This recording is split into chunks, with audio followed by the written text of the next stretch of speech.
Okay. What's up, everybody? Welcome to the stream. Sketch Fighters. I even forgot our intro. Hi, my name's Bernard Chang. I'm here with my co-host Sean Chen. Uh, we're Hello. Hello. We're both professional comic book artists. We stream every week. Well, we haven't streamed in the last month. Has it been a month? It was a long time you were away. Yeah, deadlines and travel. Uh, Shoot, I can't believe I was out of town for like 3 weeks. So, um, what's new these days, Sean?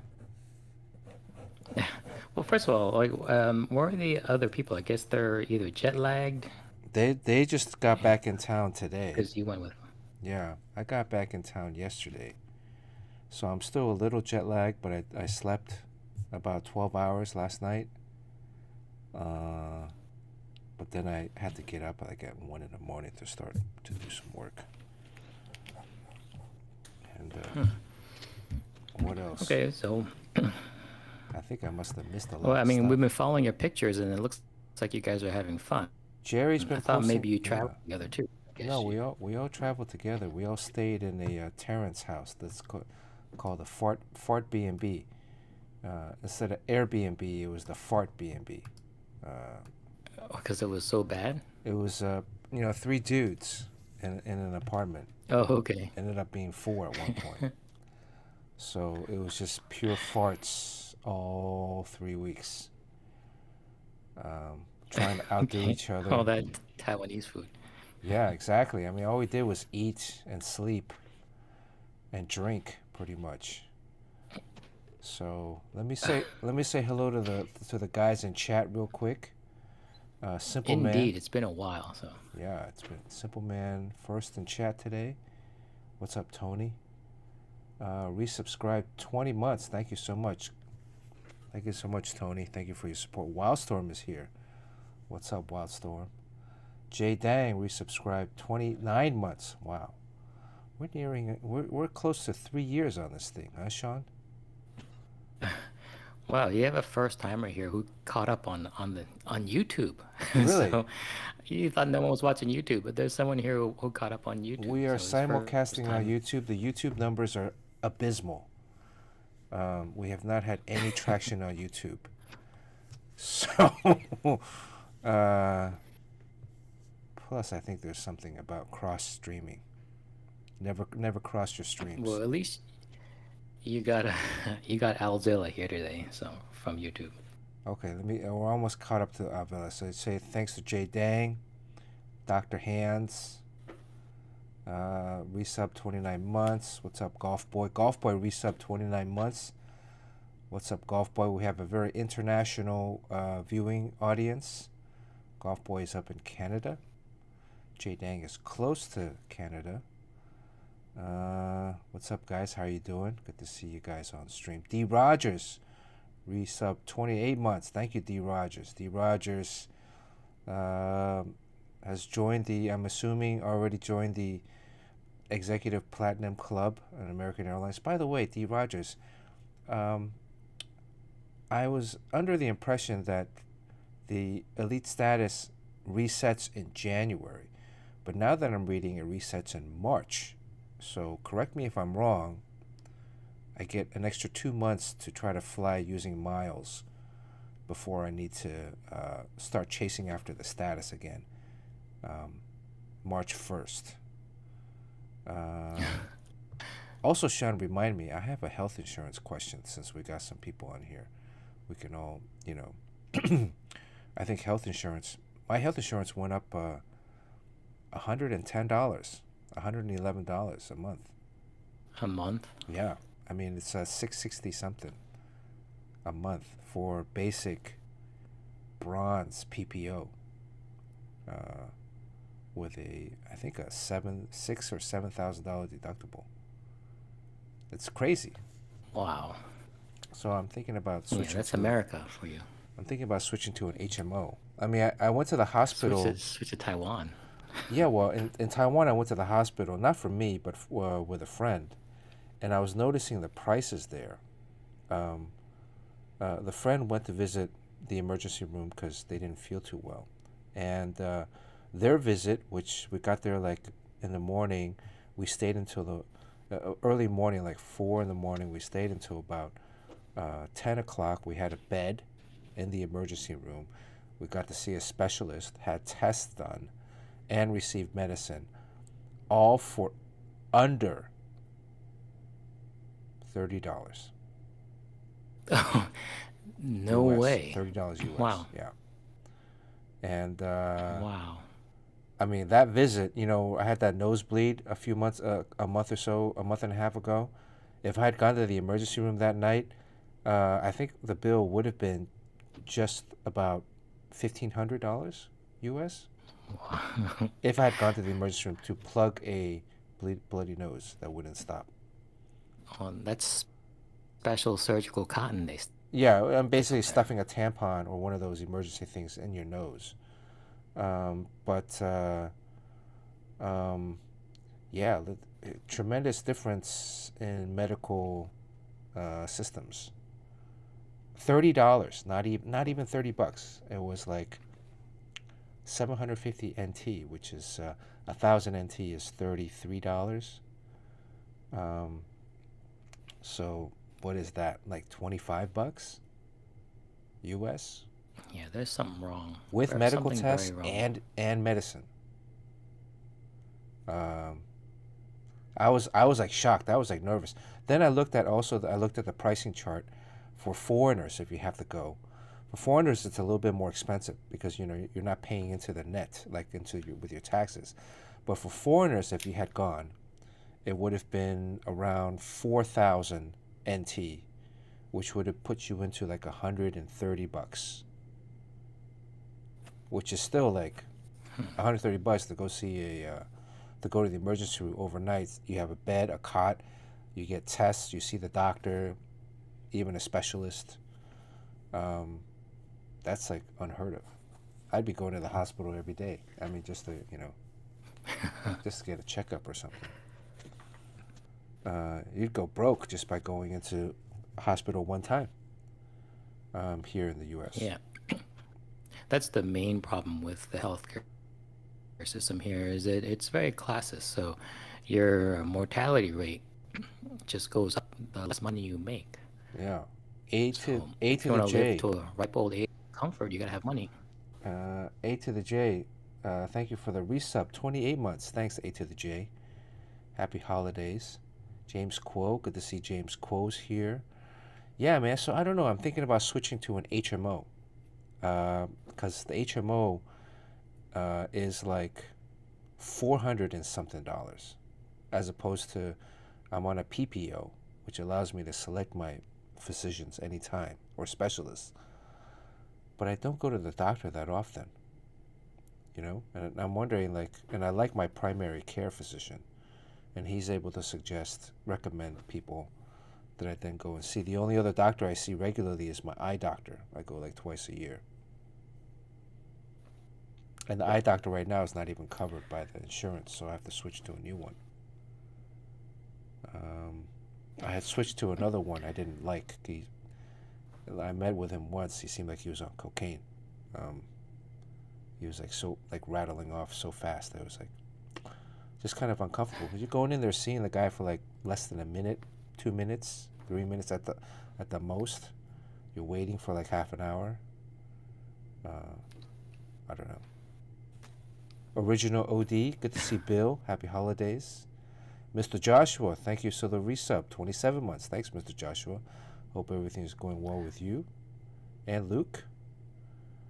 Jamie Odell, yo, yo, Um, yo.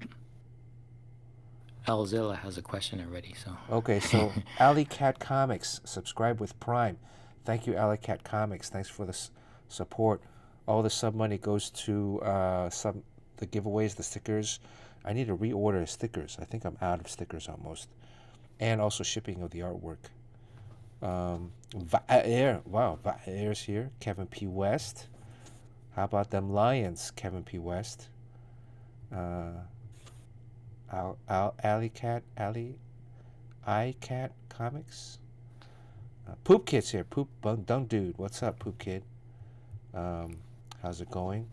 I don't know if Courtney's coming on. I texted earlier. Uh, yeah, so I don't know. Should I switch to an HMO? It's like $200 Yeah, I less a don't know. month. I feel like 660 is a lot to pay uh, for me a month. I don't know. Am I being cheap? I don't know. I mean, also you're getting up there in age, so you'll, Maybe it went up it's like because when I'm you have a 50. pet, it doesn't. Yeah, I mean that could be it. So, um, Jeremy Joe resubbed 16 months. Okay, what is Alzilla 71? What's up? Good to see 3 a.m. in the UK. What's up, Alzilla? 3 a.m. in the UK. All right, let's make this quick. What is Alzilla's question? Do you remember? oh, it's somewhere in the chat. Okay.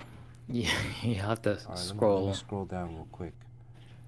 Happy holidays, everybody. Okay, got an art question. My favorite part of the move from gesture forward towards more, I guess, finalized forms. Do you ever do small thumbnails or always do full-size gestures? Ross and Adams and sometimes Alan Davis do small. Hitch seems to do full-size. What's your guys' preference? Well, Sean, go ahead. Well, I mean, I figure almost everyone does smaller thumbnails, and that's because it's closer to. I mean, you see the bigger shapes. So, um, full size. I mean, what do you mean full size to the original? Because we work at 11 by 17, but then it gets reduced about 67% to comic book size. Um, so, a lot of people work even smaller than comic book size. So you can do a thumbnail. I mean, I guess the idea is it's really small, and that way you can see the gesture and all the shapes, and you can see whether it's communicating properly. Because if you do your gestures and your sketches full size, you can get lost in the weeds, and a lot of times a figure is too small on the page because it feels big when you're working large. So it's always a good idea to work very tiny. That way you can see the impact of your figure and you preserve that impact as you scale up to the full size drawing. Yeah, I mean, I think if it's layouts, I would definitely do them 8.5 by 11, as close to full comic book page size as possible when you're first starting out. Um, as a When I first started out as a professional, I would do all of my layouts on an 11 by 17 paper, which was formatted to, if I blew it up 126%, would be the exact size of the actual 11 by 17 board, right? And the reason I say that is because when you do it small, like if you're doing a layout, this is a commission sketch, but if you do like a layout that's, like this, and usually people will start out like this, right? They'll do they'll draw the panels first. And that's like number one no-no for a young artist. Number one no-no. Because what you're doing is you're then drawing this, this, and this, and this, and you think like you're drawing a comic book page because it looks like a comic book page. But you're limiting the choices and selections that you can actually have to tell a better story because you're already defining the size of the rooms, defining the size of the panels. So what you need to do when you're first starting out is when you're reading the script, draw out an entire scene first, whatever it is, X punching Y, and in the middle of New York City. And then from drawing that scene out from your head, then you can oh, well, this looks like it's a horizontal shape, action. Or maybe, oh, I want to really have this vertical panel where I show a full body of, Hero X standing over. And then that begins to form and shape your page as far as what the primary money shot panels are, and then the secondary um, subordinate panels can kind of conform to that shape. Does that make any sense, Sean? Yeah, and I agree. Like in general, when you're talking about gestures, though, you should do them a little bit small. I mean, smaller than finished size. Um, just the tendency to work full size. You use some things like the perspective and the power. So if you have like a fist coming towards you, if you draw a full size, a lot of times that fist ends up being smaller because it just feels bigger when you're drawing big than when you scale it down to a tiny postage stamp size drawing, and you draw like the fist in foreshortening, it ends up really big. And then if you went to a Xerox machine and scale it up to your finished drawing size, like 11 by 17 or whatever, that fist seems really massive. So, you know, I think you tend to fool yourself if you draw full size, and things just look better in the reduced format because people just kind of speed read through these things and they look at the image very quickly. So it has to have all that impact, and you can kind of see the impact better on a smaller scale. And then there's an effort to try to preserve it as you move to the full size. Um, and that's my theory, anyways. Well, And not. when people are planning a page, how many times they draw in the margins of the script? There's a lot of people just like, well, Mm-hmm. there's paper right there, and in the margins they'll plan out the page, and then they'll go right into the finished piece. So sometimes those layouts are really small. I just think like I mean you're not drawing full size on the paper size, but I'm talking about full size maybe just larger than like a lot of people just do this kind of thing, right? And then Yeah, they and spend that could be like the very first step. Yeah, but then definitely you gotta work larger after that. yeah it really Step your because way up to full size. part of it is exploring concepts and ideas and storytelling, and when as an amateur as a young artist, there's always this rush to get to the final page. There's this rush to get to a final product. Um, and that's where you actually shoot yourself in the foot.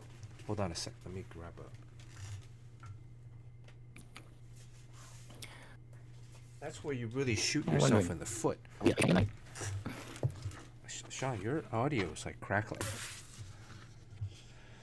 is it? a little bit. Um, because what you're doing is like you're rushing to get to like a finished comic book page, and you're like, oh, this looks like I can be a pro, right? Um, and what you're doing is you're jumping over fundamental um, layers that would actually improve and speed up your um, kind of your skill sets by rushing to get to something that quote unquote looks like a finished comic book page. And so there's a lot of like tangents that you miss out on, or storytelling components, moving the eye from one panel to the next, sizing components on a page, differentials in size, meaning like you go from a medium shot to like a large extreme close-up. By pulling the camera, pushing and pulling out, and tilting. These are all minor details, smaller details in the context of like actual drawing, but very important in the overall kind of finished look of a comic book page and of the storytelling process. If that makes any sense. It sounds like a lot of BS. But even in this page, let's say, we have Shazam going from kind of a profile mid shot to a full body shot, kind of smaller, to even smaller shot. Then we come up to kind of almost a similar size as the first panel. These two guys are almost the same size, and then back to a wide shot where we see his full body and mirroring back and forth. So a lot of that is, in a composition. If a lot of people would draw Shazam, younger artists would draw the Shazam the same size in the five or six or seven different panels, And there's nothing more boring than drawing. Um, there's nothing more boring to look at than seeing the same figure, the same size over and over again, because the camera just stays still. But if you zoom in and out and varying the size of the figures, um, just in that aspect, it makes the artwork more dynamic. And I'm not even talking about just drawing. I'm just talking about sizing. And all of that is done in a layout stage. So if you bypass that with a little scribble just to get to the finished drawing, you're really hurting yourself. Um, Dr. Midnight's been gifting a ton of subs already. We gotta As usual. thank you so much, Dr. Midnight. I'm really lost here in chat. Simple Man says he only has $300 for an emergency room visit. I gotta look at my health insurance. Um, I think I selected the PPO a few years ago uh, because I wanted to select a um my own orthopedic doctor, but he's in the network already. So I just had a horrible experience with HMOs with Kaiser back when I was working at Disney, which really kind of, because in Kaiser you had to. I guess I didn't have a primary care physician at the time, so I had to go to the emergency room, and it was just paperwork, layers of bureaucratic paperwork before I could actually see a specialist, which really turned me off. Like I had a knee injury in March or April of that year, and I went to see the doctor right away, an emergency room doctor. Um, the first time they took X-rays, they gave me some pills, anti-inflammatory pills. Say come back in 3 weeks, and we'll reevaluate. I came back in 3 weeks.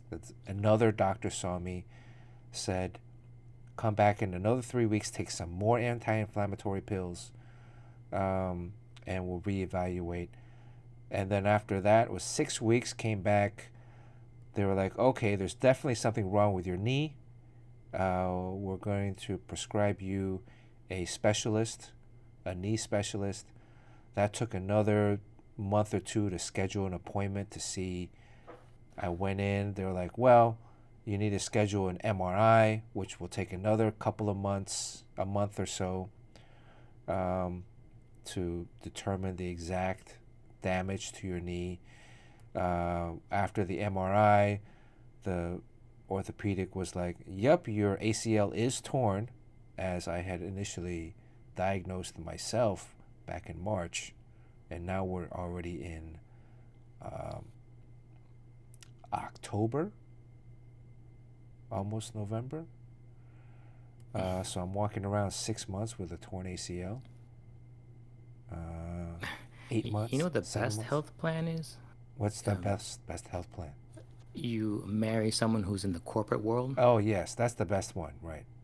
Yeah. Or you work in the corporate world, or you marry someone in the corporate world, Yeah, and you you don't marry want to go someone into the that's corporate world yourself.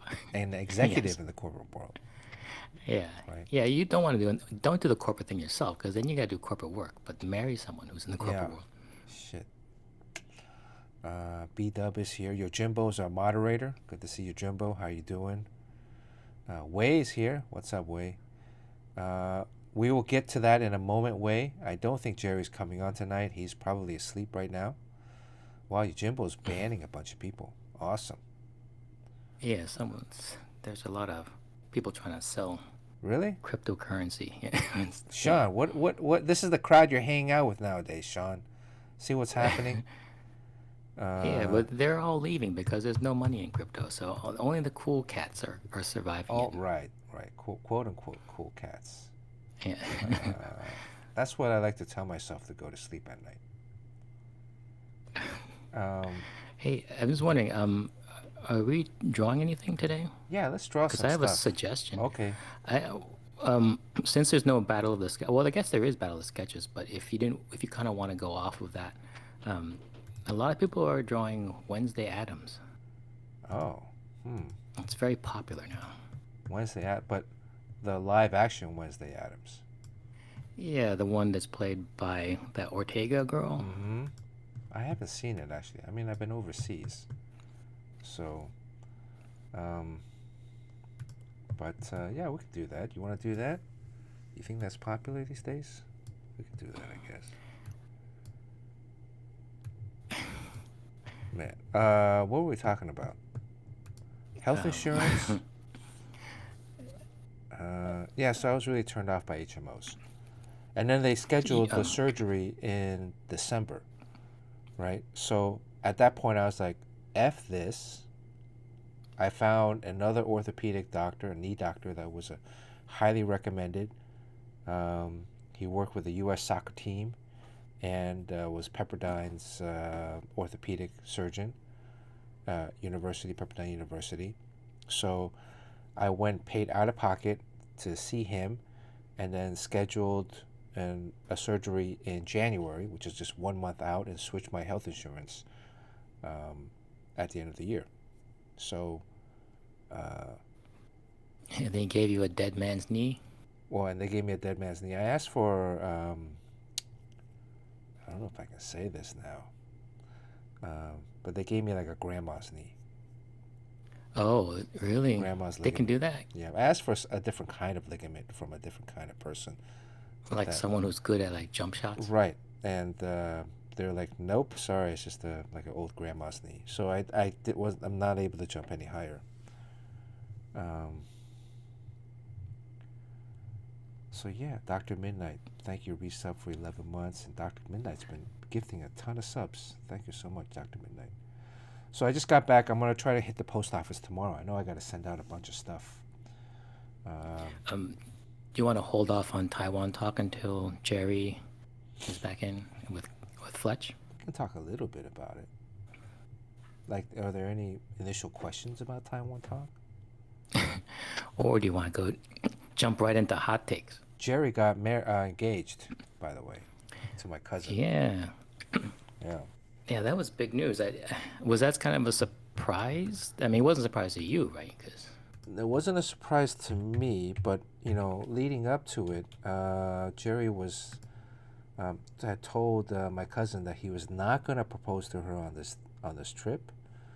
They had been dating for, they met late 2019 when Jerry and I went back to Taiwan at a family dinner, and let me see if I can flip through some of Jerry's pictures because he has a few picture dumps, photo dumps. so because of that, do you think we should that we need to retire the hubba hubba? He's not married yet. I mean, he's just engaged, right? Okay, okay. When he's married, we're gonna retire the hubba When hubba. he's married, then we'll retire the hubba hubba to hubba or to bubba bubba. I don't know. Yeah, The hubby hubby. How about hubby hubby? yeah, hubby. Yeah. Yes, but you see how everyone's using it right now. Like I think it's going out of style. Jerry's going to be hubby hubby, and well, again, he doesn't know when he's getting married. So, let's see some of Jerry's pics. How about this? Some Jerry's. This is at the engagement. So you helped set that up, like you blew up the balloons and stuff. Well, we were there early. Fletcher and I went to pick up flowers. We had Jerry and I were talking about like how is he going to propose? Where would he propose? Should go to a waterfall. Maybe we should save this for when Jerry comes back. Yeah, yeah. Yeah, I think let yeah. him spill the details. Fletcher and I proposed. It was a hard maybe. Maybe. So we're like, don't get married. But then this is the after the engagement party. We went out to a nearby bar, had a few drinks, played some games. That was the night that Morocco played. Beat who did Morocco beat? Spain. I won a few thousand NT that night, making bets on suckers that were rooting for Spain. I mean, I like Spain, but I like to root for the underdog. Anyways,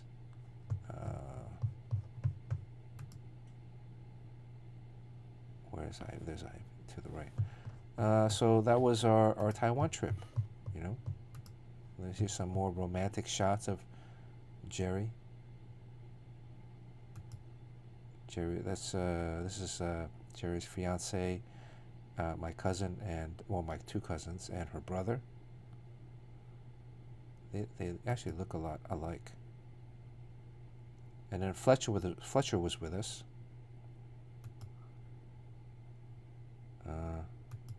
The first part of the trip I spent inside the Fort B&B, jamming on a deadline, so I still had to finish drawing a book.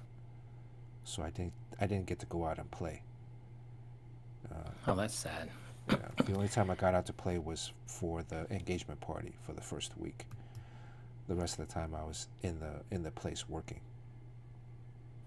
And it That rained. sucks. I mean, It rained every don't single you day. think when by the time you reach 50, should you be, worried about deadlines? I mean, it seems like you're you're doing something very special, but then you still got this deadline looming over you with to stay in the Yeah. hotel or whatever, working while everyone's out. It's It, ridiculous. yeah, it sucks. I mean, nature of the business is drawing a monthly book.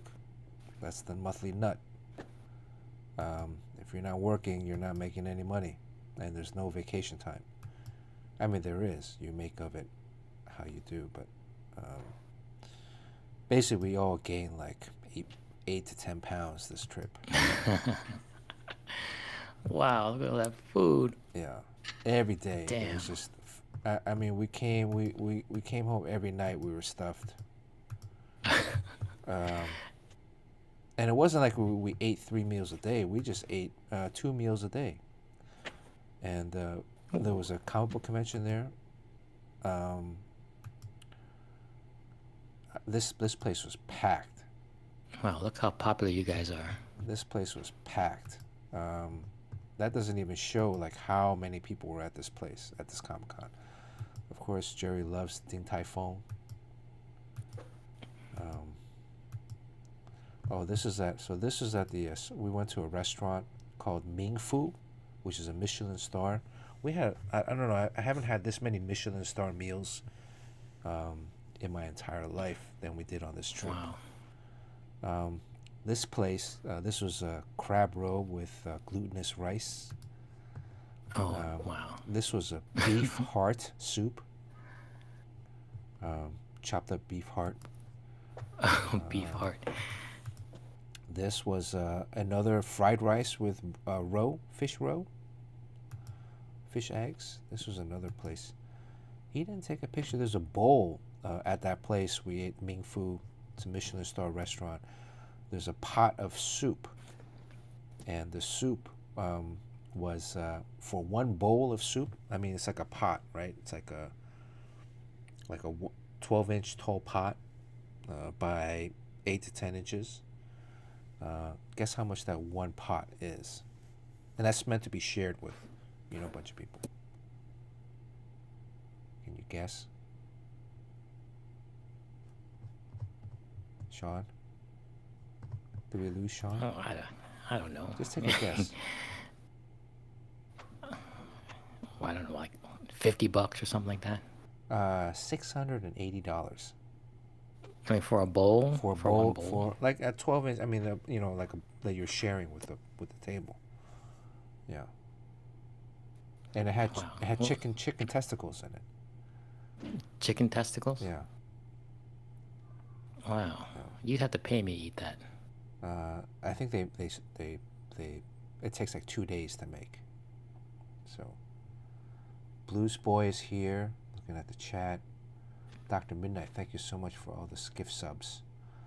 Man, did Dr. Midnight just win like the lottery or something?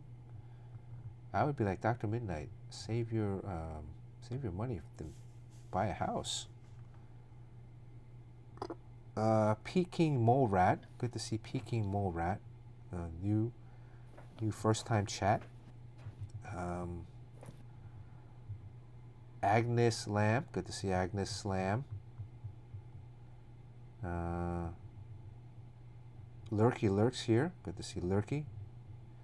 Let's see who else. That's Johnny. Johnny joined us from New York.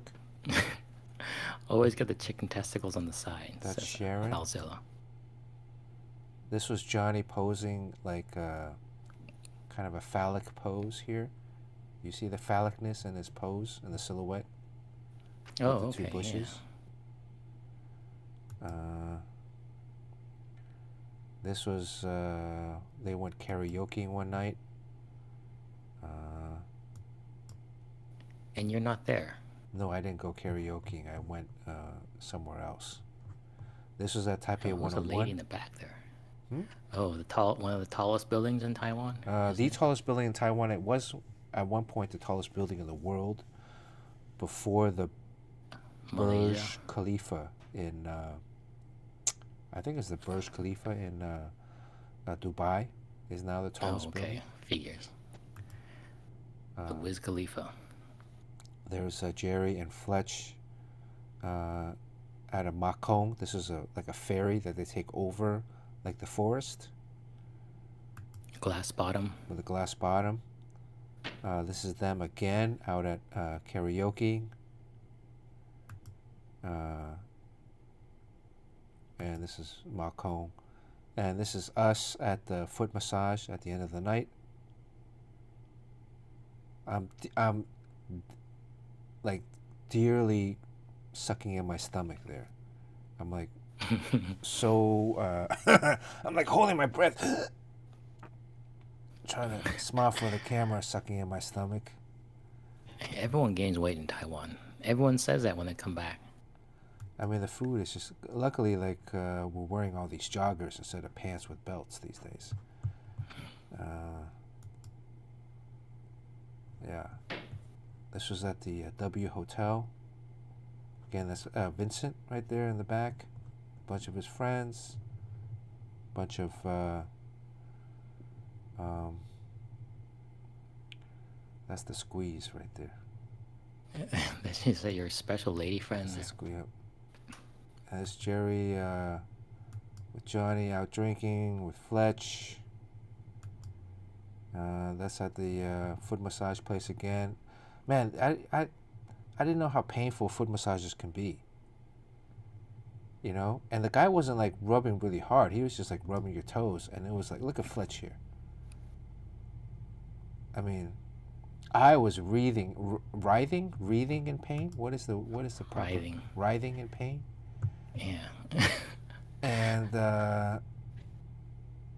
man, it was for an hour the guy was going at it, you know, and it was just, I mean, it felt great afterwards, but and Jerry's in so much pain he's laughing, right? So and then we went to a local fish market in Geelong, which is northern Taiwan, right on the coast, on the ocean, Wow. where they have fresh crabs. So they catch them and they bring them into this fishing port. So we got a couple of crabs, we got a bunch of lobsters, but they didn't look like lobsters. They looked like moths or like cockroaches, like big like football-sized cockroaches. Yeah, they were distant relatives. Yeah, but they taste better than lobster. I mean, it was like you buy the fish there, and in the background with a red sign in the background, there's these food stalls that they'll cook them up for you. You tell them like how you want it cooked. I want it steamed, or I want it fried, or I want it barbecued, and they'll do it for you right there for a few bucks. Um, add some garlic, some soy sauce or whatever, some fish sauce, some vinegar, and boom, delicious. I mean, it's a food orgy, basically. You know, if you're watching like Game of Thrones and they have these orgies with, sexual orgies, this was a food orgy for the entire trip. And then this is Jerry with his fiance at Jiufeng. Jiufeng is a small village north of Taipei, along the ocean, along the coastline. That was the inspiration for Spirited Away. Yeah, I was gonna say it looks like a Miyazaki type thing. And Miyazaki, that's actually the inspiration for Spirited Away. And then towards the top or middle part, there's this traditional tea house. So we went there. We went there last time. Fletch, Jerry, and I went. Then we got a tea house. You know, they have the traditional tea pour. You have to wait like 30 seconds, 45 seconds. You know, you have to count each pour each time you boil. But you can boil it for like up to six times. And that's our friend Lillian that joined us for the trip from Singapore. I think he has another picture of Joe Finn. Oh, just more food pics. This was at my uncle's restaurant. It's a Wagyu steakhouse. Whoa. Yeah, and that's a, yeah, so Comes in a box. it's a ton of food, ton of food. Okay, all right. What are we missing in chat? Fletch has a bunch of stuff in his thing. Is Fletch tagged in any of these photos?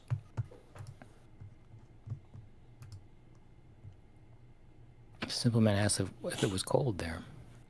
It rained every single day, which was probably the only miserable part. Was that after a while the rain? This is Joe Finn. Pictures of Joe Finn from Fletch.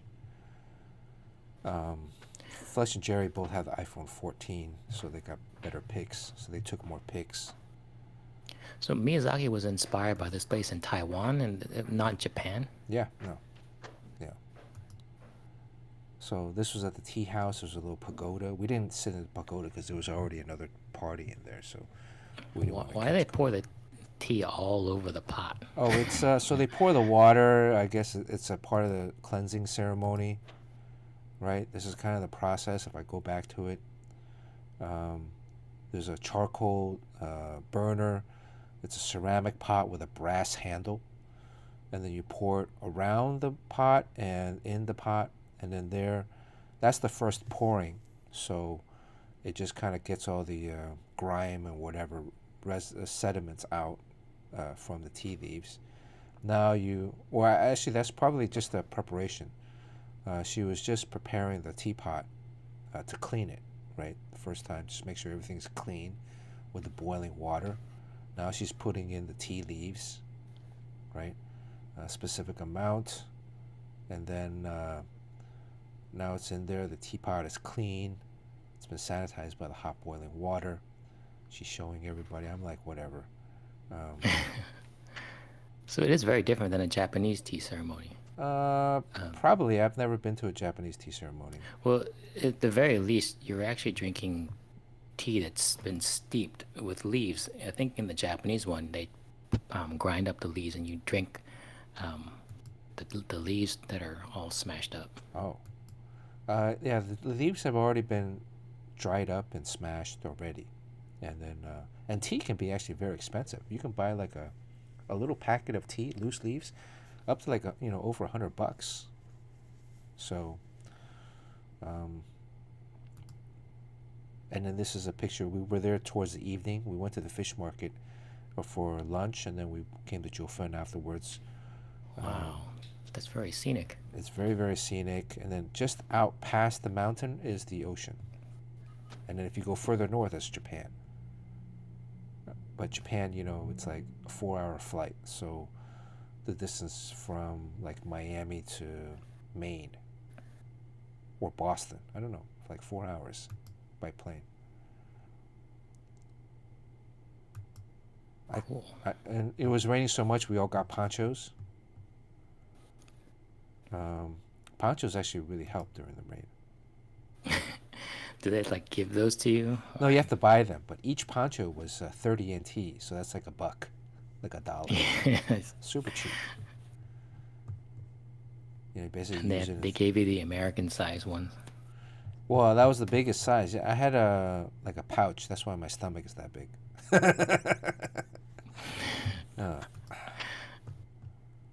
This is what is this? This is other parts of Taipei.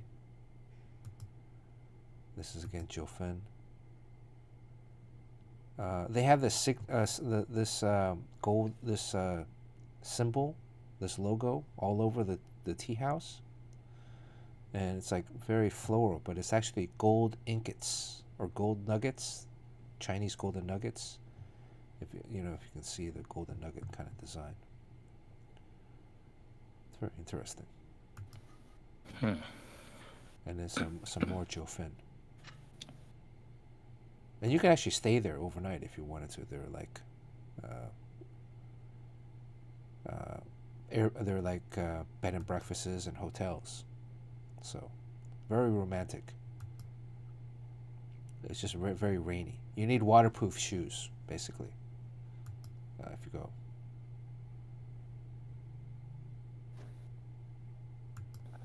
So, Cool. yeah, all right. Let's get to drawing. Any questions on There's chat? a, Let me look at chat. there's a certain charm with the rain, though, I think. There is, but it was just a lot of rain. And then, of course, as fate would have it, the last day I'm there, the rain subsides, and the sun That's comes how it out. always works. Yeah. So, Alzilla's leaving, by the way. Al He's on Alzilla. Okay. LA. He's in London time. Right. It's getting late. Well, thanks for jumping on and thanks for chatting. Good night. Thank you, Dr. Midnight, for the sub. Um, Alley Cat, Come good with more night. questions. Uh, any more questions? If people have any more Okay, questions, we're so drawing Wednesday tonight. Let's draw Wednesday. Wednesday on a Tuesday. it seems like everyone's drawing Wednesday Adams, like on Instagram, and I think if you draw something that's very popular, then it gets pushed forward because of that hashtag. So, because I think she's really cool. You know what? Something interesting about that. I don't know what that actress's name is, but she told this anecdote on one of the late night talk shows that she used to be in a McDonald's commercial. Uh-huh. But then when she did that commercial, she would just continue to audition for other commercials. So there was another McDonald's commercial, and she auditioned for that and got that one. And then, strangely enough, there was another McDonald's commercial, and she auditioned for that and got that. So none of those three McDonald's commercials knew about the other ones, and just to be selected, just imagine how much better you are than anyone else just to be selected three times independently of each other. Well, I mean, I don't know how much skill goes into a commercial audition. Well, but you're still there against Yeah. a ton of other people, Well, that's and to the be selected, odds. Yeah. yeah, yeah, And like, if they're national commercials, she's making some bank. So she got 3 national commercials in the same year, or and not in the same year, but just different. I don't know. I guess, there were different casting calls, and I think maybe you were supposed to tell them that you already were in a McDonald's commercial. Then they would have blocked you out, but she never said so. And but I just think that, like, maybe, we all we have to audition for something, like jobs or whatever, or to try out for jobs. Just imagine being so far above everyone else that you just get selected three times. yeah, you do have to when you're auditioning for certain things. Depending on the audition on the project, uh, I mean, you do have to sign a contract when you're shooting in a commercial for a major company like McDonald's, which basically prevents you from auditioning for or shooting a Burger King or a KFC commercial if you book a McDonald's one. But those are like if you book a McDonald's commercial, those are like um, what do they call it, the most sought after ones, because they'll get like national coverage, so you get your face exposed around the country, not just like a local commercial. Jenna Ortega. Have you seen it? I haven't seen it. I haven't, but I mean, everyone eventually sees something. There's always some memes of her dancing. So I've seen the poster where she's holding the umbrella, and it's kind of like an upshot. Um, it's a very nice poster. I think it's really well done. And that shot, like that upshot, so often. That's like I think, like a lot of my drawings, I've been trying to do that upshot, right? And you look at the let me pull it up. I think if you have a handler, or if you're a model and you have a handler, your people won't allow um, you to be photographed in that angle. Yeah, it can be not very not very flattering at times because you're looking up, right? You always want to look down. But there's a very dramatic aspect. You look at the rain. Part of us is noticing the rain is coming down in perspective, and also it's hitting the umbrella and it's creating these splashes. But the umbrella shape is such that it creates this dramatic, almost It's a great Batman-like, silhouette. yeah, silhouette, like Batman type, creature, menacing. They're like those towers in the back that are kind of like British or London architecture you find in Europe. Um, Cool. but right around the waist and the mid waist area, it kind of flattens out. But yeah, I think it's. I mean, this is an amazing. I really like this. And also look at like the cropping, right? None of the edges of the umbrella touch the side. They're very close. But the points of the umbrella, the two ones on the side, they're barely touching the edge. The water trickles off one of them. So the cropping is all extremely important. Yeah, I just think it's a beautiful, beautiful poster. Um, Do you think she was ever holding that umbrella for that photo? yeah, I think a friend of mine a buddy from high school. He used to do a lot of movie posters. You get paid, doing movie posters, like putting them together for film companies. You get paid a lot. You do you do the poster, they used to have the DVD packaging and all that stuff included. Um, but they do composite a lot of this stuff, right? They'll do storyboards where they'll rough out like different sketches, very similar to a comic book cover. You'll do like rough storyboards. He hired me to do a bunch of storyboards, different ideas, different angles, and then he would kind of pitch those to the movie companies, studios, and they would choose the ones that they liked the best, and then they would hire a photographer and shoot the actor in those poses, and then once they get the photographs back, they then do like the compositing, and they'll sometimes swap one eye for another from another photo shoot into so they swap out body parts and Oh, uh, so it's all not very I think not all the times is it one exact photo. It's a Photoshop composite of many different photos. yeah. I remember, like, I think was it for Vanity Fair? There's a shot of a bunch of Hollywood women all hanging out together, and certain things happen, like the someone ends up having three hands.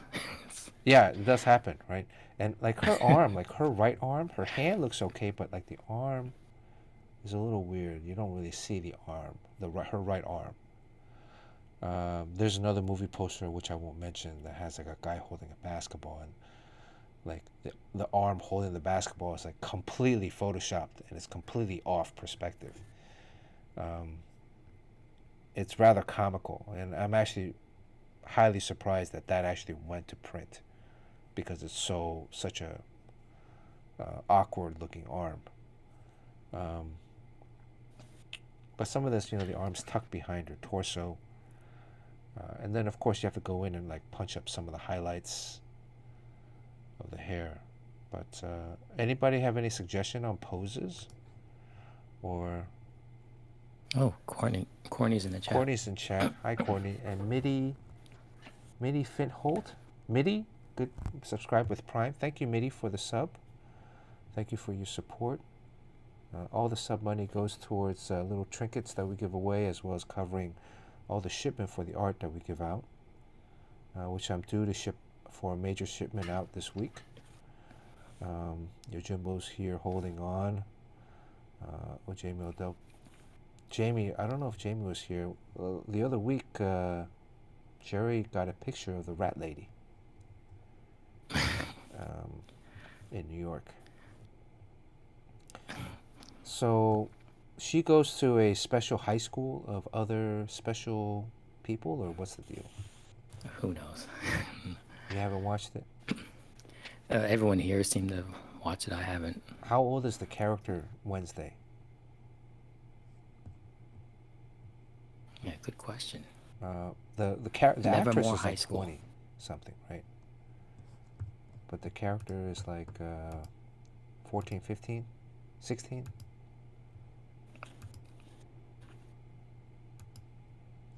1415 says Simple Man. 14, 15. Okay. All right. So high school. And did they release all the episodes, or is Netflix going to this episodic weekly release thing?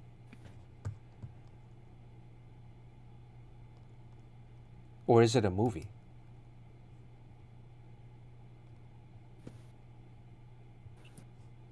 Does anybody know? It's a Netflix series. I don't like to do straight on shots. Maybe I'll just do this shot. Oh, you can do something with a thing.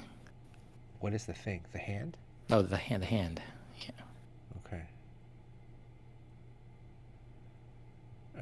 It's all released. Okay, season 1 is done.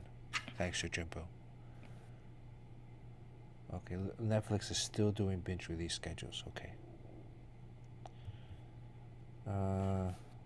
Yeah, Netflix just canceled Blockbuster. Hmm. Is Courtney jumping on, or is she out of town? I think she can't. It's just weird. It's like if you're watching ridiculousness, like imagine if like Chanel West Coast wasn't there. What is? Okay, let me get this. All right. Wednesday.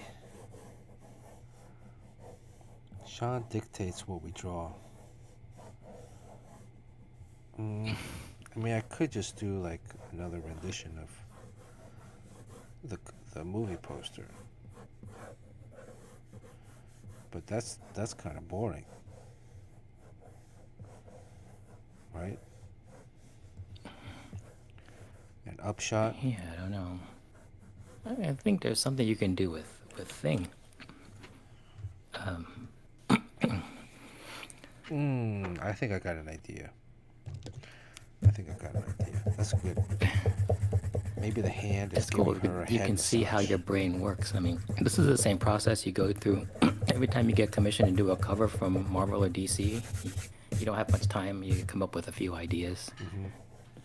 So Usually that's how do like fast it happens. 3 or 4 concepts. That takes it takes a couple of days. I mean, no, sorry, a couple of hours to think about something, and then sketching it out takes another hour or two with different concepts.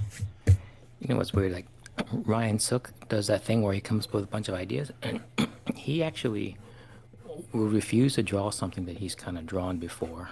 Like he'll turn in some like a couple of ideas, and then he'll say like, I don't want to do this one because I've drawn something like that before. And to me, I was like, oh, cool, I drew something like that before. That means it wouldn't be that hard. It's boring, man. You know, if you just draw stuff that you've drawn before, it's boring.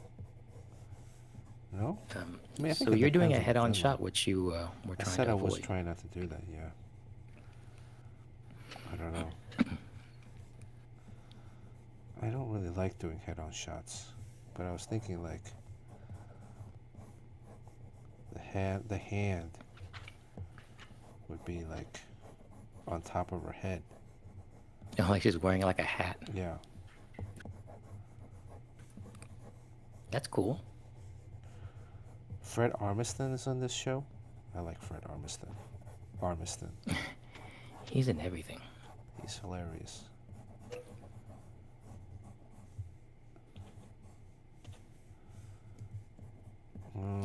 Yeah, this cover can totally fail with some bad cropping. Well, you need to show Like, the hand, like the top of the hand, right? imagine if like you were such a bad artist that you didn't plan it out so well that the hand just kind of got cropped off the wrist. Yeah. Right now, this would be like this would be a very rough stage right now. I would not be drawing this on the final.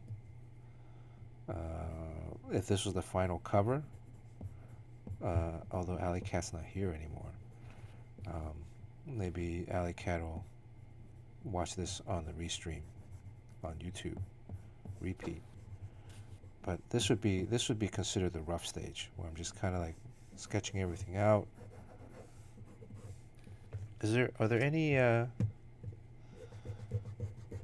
Are there any unique features about her face?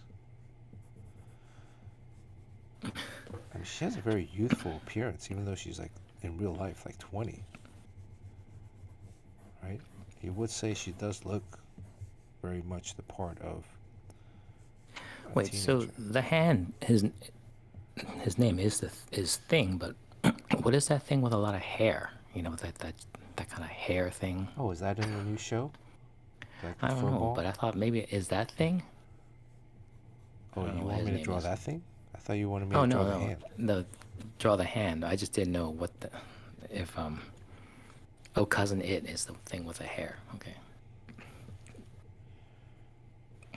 And did you like the Adams Family or did you like the Munsters? Wow, I totally forgot they're different things. Yeah. There's the Munsters and then there's Adams Family. Well, Adam's Family I think is the original. Which one came out first? Does Shujimbo know? You think Adams Family came out first? I think so. There was a lot of TV shows that were like around that time where they were just trying to copy each other, right?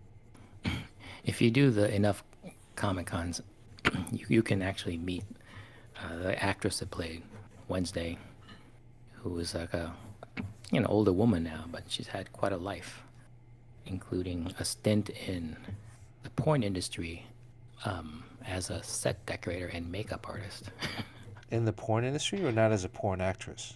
Yeah, I mean that's strange because I think that's what everyone wanted to see because that's you can really make bank on something like that. But Yeah. yeah, she was just like a set designer and then married a prominent porn star. Really? Hmm. Yeah. Freaky. Well, this is a very easy. Uh, this is kind of Yeah, too. it's a cool It's idea. kind of too easy. This drawing. Oh, easy's good.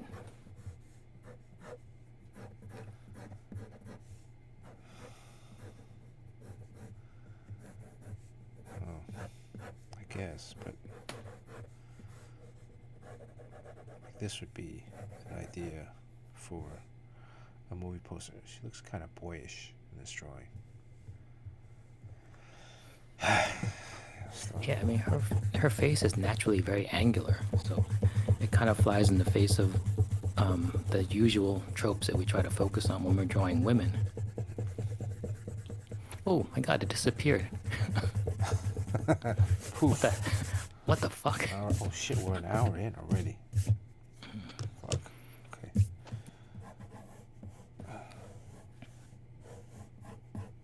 Oh well, easy come, easy go, right? Yeah. Let's start a new one. Oh, But you're going along the same idea line, just a different angle. same idea line, just a different angle. Mm, maybe. Yeah, this is something that I see a lot when you work. You intrinsically know that you're going to avoid the head-on angle, but you always draw it first, and you're like, oh, I don't like drawing head-on. This doesn't have as much visual interest. And then you go to the three-quarters from below. So, Yeah. I should just start with 3/4 below, save like a few minutes.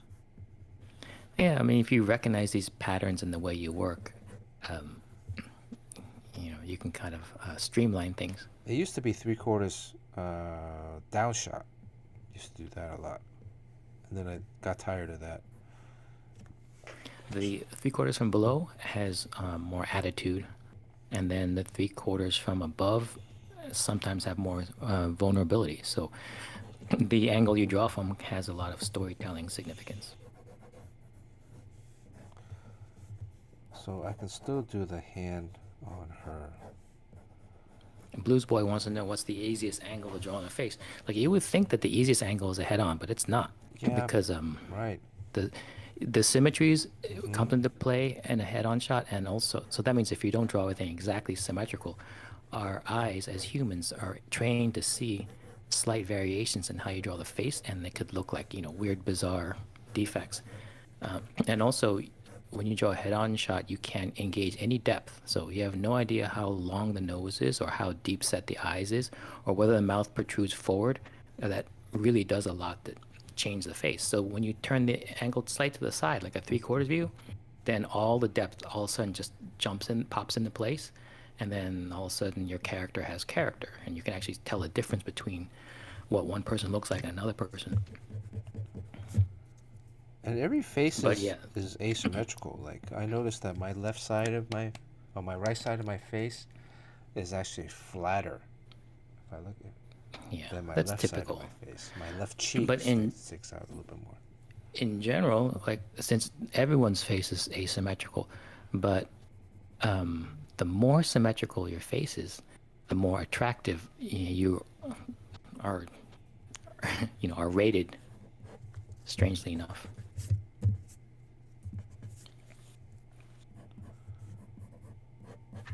but yeah, in terms of easiest angle, I would say three quarters, um, eye level, and I think what Bernard is doing here is perhaps the hardest. It's three quarters from below, and one that's really hard, mostly because we don't engage it that much, is the three quarters or seven eighths from behind, where you're looking from behind the ear.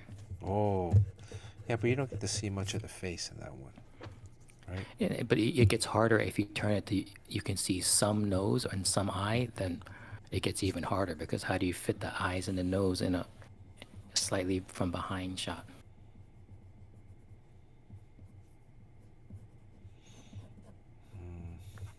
Also, her eyes need to be kind of closed because she's kind of like looking down on people. Yeah, you can. Yeah, when you have the top eyelid droop down, almost like you're tired looking, that conveys a lot of attitude. So, Sean, what's happening in the comic book industry while I was gone? Wow, where do we start? Oh wait, hold on. There's Oh, sorry. Time out. Uh, Charles Adams created the Adams Family characters in 1938, while the Munsters were inspired by characters that were reintroduced in 1931. The shows were pitched roughly around the same time, probably help each other get made. Okay, sorry. First time chat, art anime, good to see you. Sorry, Sean, what was your. Um, um, well, a lot happened in the industry because we're in a very strange place, and although it's probably not in a place that we haven't been in before, which is people are wondering about the fate of the industry, the future of comics, because there's a lot of artists who are not getting paid because companies are starting to default. And there are people who suspect it's because during COVID, we got the government gave out those PPP loans mm-hmm. or something, where it allows you to continue working if you don't fire people. But when that runs out, then you're back to actually making profits, like responsible for making profits like any other company. Mm. So I think the fall is, um, what was it? Aftershock? Lion? Aftershock, yeah. Lion Forge? Yeah. Or No, Aftershock? no, I mean, Aftershock. Okay. And and that's just a sign that there's other ones that are kind of to come. And it would be kind of shocking, except for the fact that we've been around long enough to know that this is just this is how it goes. Profit margins are thin and companies barely skate by. Profit margins are fairly thin in comics. Uh, Industry itself has many uh, built-in deficiencies.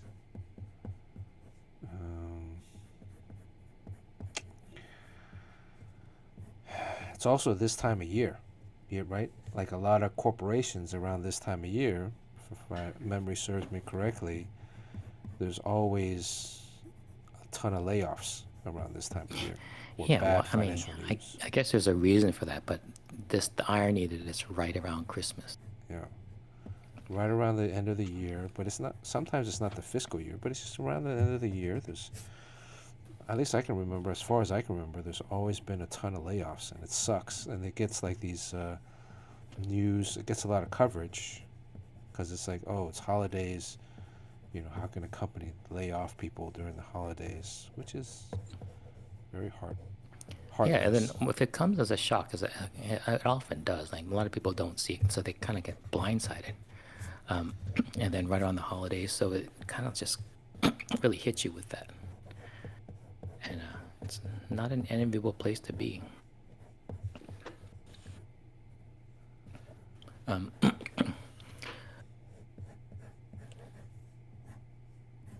so I think people were talking about, kind of worried about Valiant. And I committed to a cover for Valiant back when Rob Levin worked there, and you did at least a few covers, right? Yep, I did. I did the first eight covers of Archer and Armstrong. The series got cut short. Or got canceled on issue 4. So, So you got paid, right? uh, I got paid for most of the covers. There's one that's Oh, outstanding. damn. I don't know Because if. I got an email asking me to do an Exo Man of War cover Mm-hmm. like a week ago. Yep. And, I just told him, hey, I'm busy. But I ain't no fool, man. I need to get paid for these. I'm not gonna, I ain't no charity. I think I think maybe I didn't finish the cover on time before the series got pulled. I haven't really pushed a follow up on that, but I also got a similar email as you. So um, about that same series. What? Yeah, but So you're not gonna do it? no. I mean, I think it's a risk. It is, I guess. I mean, if they file for Chapter 11, that protects them from any recourse you have for getting paid. So, and there are people who are kind of very cynical about this, and they, I think their goal is to get some show on Netflix or something on the streaming to get some sort of intellectual property out there. So, in order to do it, they have to have a comic book. So they have to hire an artist and a writer and a team to put together the comic, Mm-hmm. and they got to make a play to get that. The end goal is some kind of streaming thing or a movie thing, and they'll kind of do whatever to get that. So, and a lot of times, the artist gets paid because they get the work done earlier, The writer. and yeah, the writer, yes. So, and the writer also, I think they know that if you don't pay, the writers are so hooked up on Twitter, they can like destroy your company by just talking a lot. And the thing with artists is a lot of times you don't pay them. They just say like, oh well, that makes sense. I'm an artist, and so they get what they want, which is the IP, and then they pay. First of all, if the writer, if the property comes from some sort of millionaire writer who works in movies, that guy doesn't need money, but you pay him because you gotta make nice with him. And you can screw the artist without that much repercussion Yeah. because they're used to it, and they also don't, they don't talk as much as they don't make a big stink as a Hollywood writer or any comic book writer make a big deal about it. But so you'll see like all the people who haven't been paid, it's a bunch of artists. Yeah. There was a project I did last year that took me 10 months to collect on. And you warned me before I took the project that that company doesn't is notorious for non-payment. But this was all before, so this was like, I mean, I did the project last year, 2021, or finished in 2021, and I didn't get paid until, I don't know, Was it October or no? Until July of this year, because I was sending emails out, um, and kind of vaguely saying that, well, San Diego Comic Con's coming up. See you guys there. Um, I think, did I tell you I was like thinking about going to one of their panels and asking them a question about Oh, non-payment in front of everybody there. Um, yeah, they never paid me, so yeah, they haven't paid you, so uh, and I made it a point of like the payment, but um, I don't know. I think if there's an artist that's brave enough just to have like an official site or something, or an official list where all the artists name the companies who have not paid them, Hmm. and just put it out there. I mean, it's just basically like, hey, artists, if there is a company that hasn't paid you yet, say so here, and just post it on social media. Yeah. Well, I think like if another artist asked me I'd tell him in confidence. I don't know if I want to put it on blast just yet. I did get paid, but it took a Yeah, I while. mean, I'm usually very sympathetically because there are cash flow problems. It's a tough industry, um, but then if I hear anything about the fact that they're deliberately screwing artists because artists will roll over and are thankful to get the work, and because they're artists, they should be used to. They should do it for the love and not get paid. I think that's bad, Yeah, that's bullshit. Mm.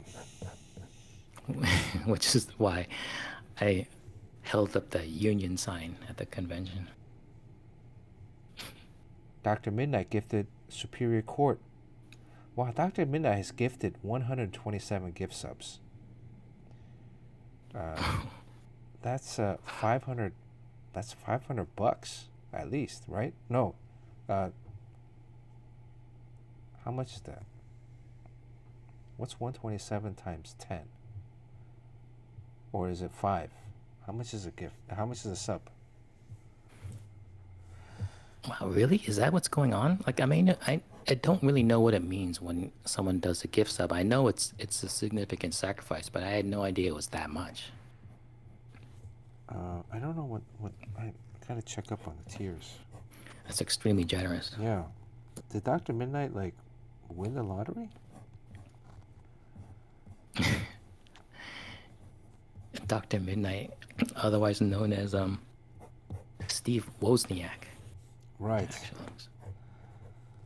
Does Dr. Midnight want a coupon to for the sauna? Um,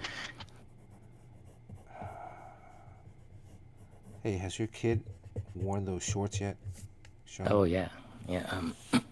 Yeah, they both love their gifts. I mean, I think Eloise every night she sleep with her alpaca, No, but I'm and I'm wondering if your son is like kick some ass in those shorts yet. well, he he put it on. He feels a little bit strange because um, he didn't realize how thin he was, and so he's trying to bulk up before Oh, he did it wears it out in fit? public. Yeah, yeah, They're very loose too, because they're kickboxing shorts, right? yeah, yeah. He's very psyched about it. $760. Okay. Oof. No way, really? Is that? I think that's what Blues Boy says. He did the math. Oh boy. You know, one time Kreese was, I don't know if he streams anymore, but he used to stream. Someone just kind of gifted him, I guess because you can collect money there, Hmm. $500 for being just such a great artist For being and a cool guy. Crease. Wow. Yeah, for being Kreese. And maybe the guy just liked the look of his bare arms. All right, I have revoked Steve's sauna pass. I'm gonna give that to Dr. Midnight. Yeah, I think I was supposed to see Steve at the LA Oh yeah. Comic Con, Uh huh. What happened? but we were only there for Friday, and I guess Carl didn't know the show opens at like 4:30. on Friday. Yeah, so we were there for a couple of hours and we had work to do. So I never saw him. Oh, um, Sean, you should come out for San Diego or WonderCon. You want to come out for WonderCon? Oh, whatever, whichever one Carlos wants to set up at. I But like this show, this hand. Is there a picture of the hand? Oh, the hand has scars on it. it has like stitches, but you can Stitches. use your hand and take a picture of it with your Exactly. computer.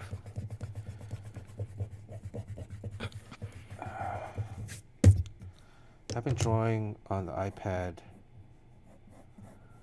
almost exclusively. Oh, that's another thing we're talking about. AI art. the the threat of AI art on our industry. That's what everyone's talking about. But I don't know how you feel about it. It doesn't really. For what we do, we're not really in its crosshairs. But I understand how certain type of artists, it's a game changer in a lot of bad ways, and I guess technology moves faster than regulation does. So it's hard to know. Um, and what are people saying? Is it breaking any laws? What they're doing? Any laws that haven't been enacted yet? Uh, I don't know. I was in one Twitter thread briefly that Clayton Henry had posted, and then there was this guy that was like, "Oh, I'm a 3D artist. Just get used to it and adapt to the technologies. Stop being an old man," kind of thing. Oh yeah. And I was like, "Well, I mean, I don't really think the argument is that technology is advancing and that allows people that haven't put in the hours with a push of a button to get to comparable skill set Mm, levels." But it shouldn't be a determining factor. Yeah, I Like I mean, know if my grandmother makes a good like cable knit sweater, that's really impressive to me. But machines do it now, and hmm she can't say that you can't make this because you haven't right. spent all the time learning how to knit. It's unfortunate, but a lot of um, these trades just kind of go by the wayside because I mean, just because it took a long time for you to learn doesn't mean you can stop people from doing it using a Right, machine. right.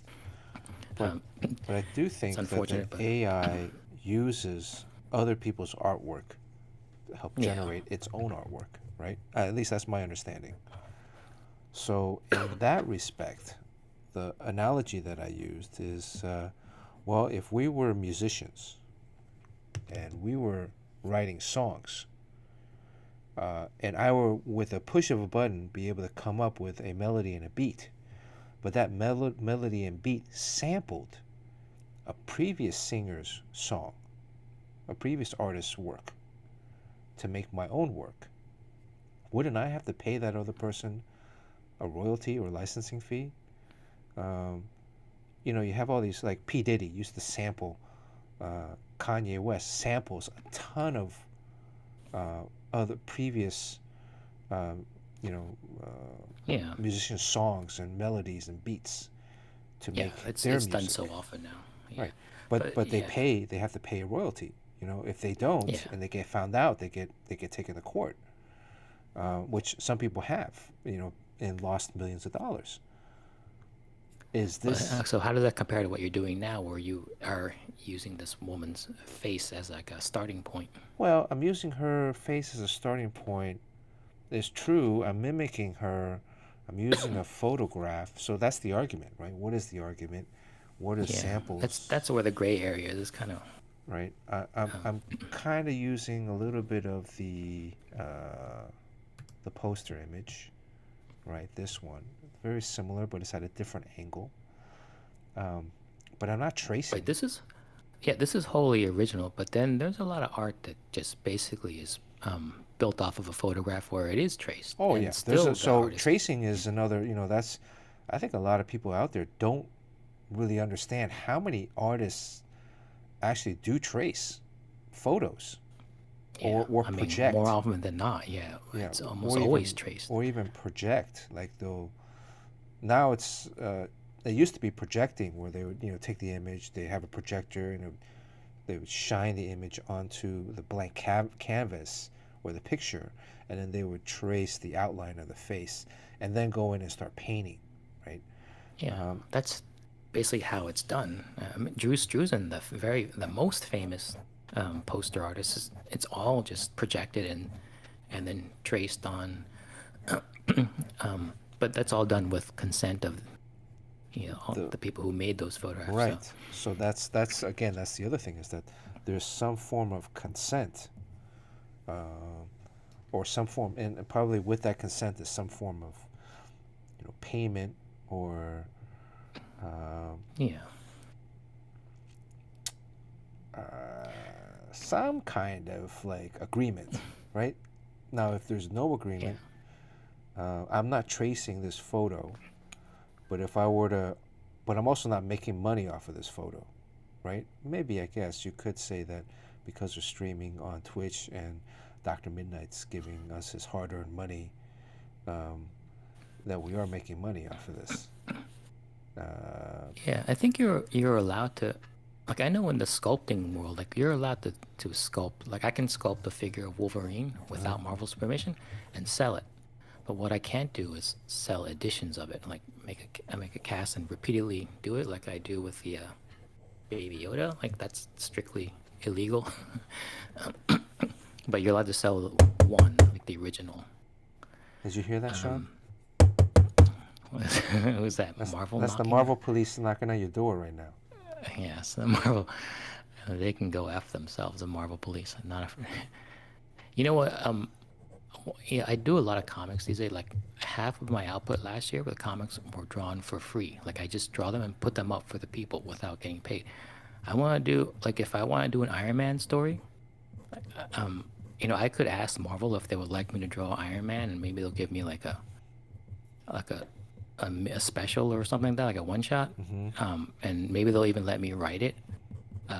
But then I'll still have editorial oversight and stuff. So I think I'm just gonna go ahead and do it. I'll put out an Iron Man comic, maybe 6 issues next year, without permission, and I can do that because I don't plan on selling it. I'm gonna put it up on social media for people to download in a PDF form and not take any money for it. So it'll be like a 6 issue graphic novel with Tony Stark's Iron Man, drawn by Mm-hmm. me, written by me, and I'm allowed to do it, right? If I don't collect any money for it, right? And I'll put it up against theirs, and people can look at mine.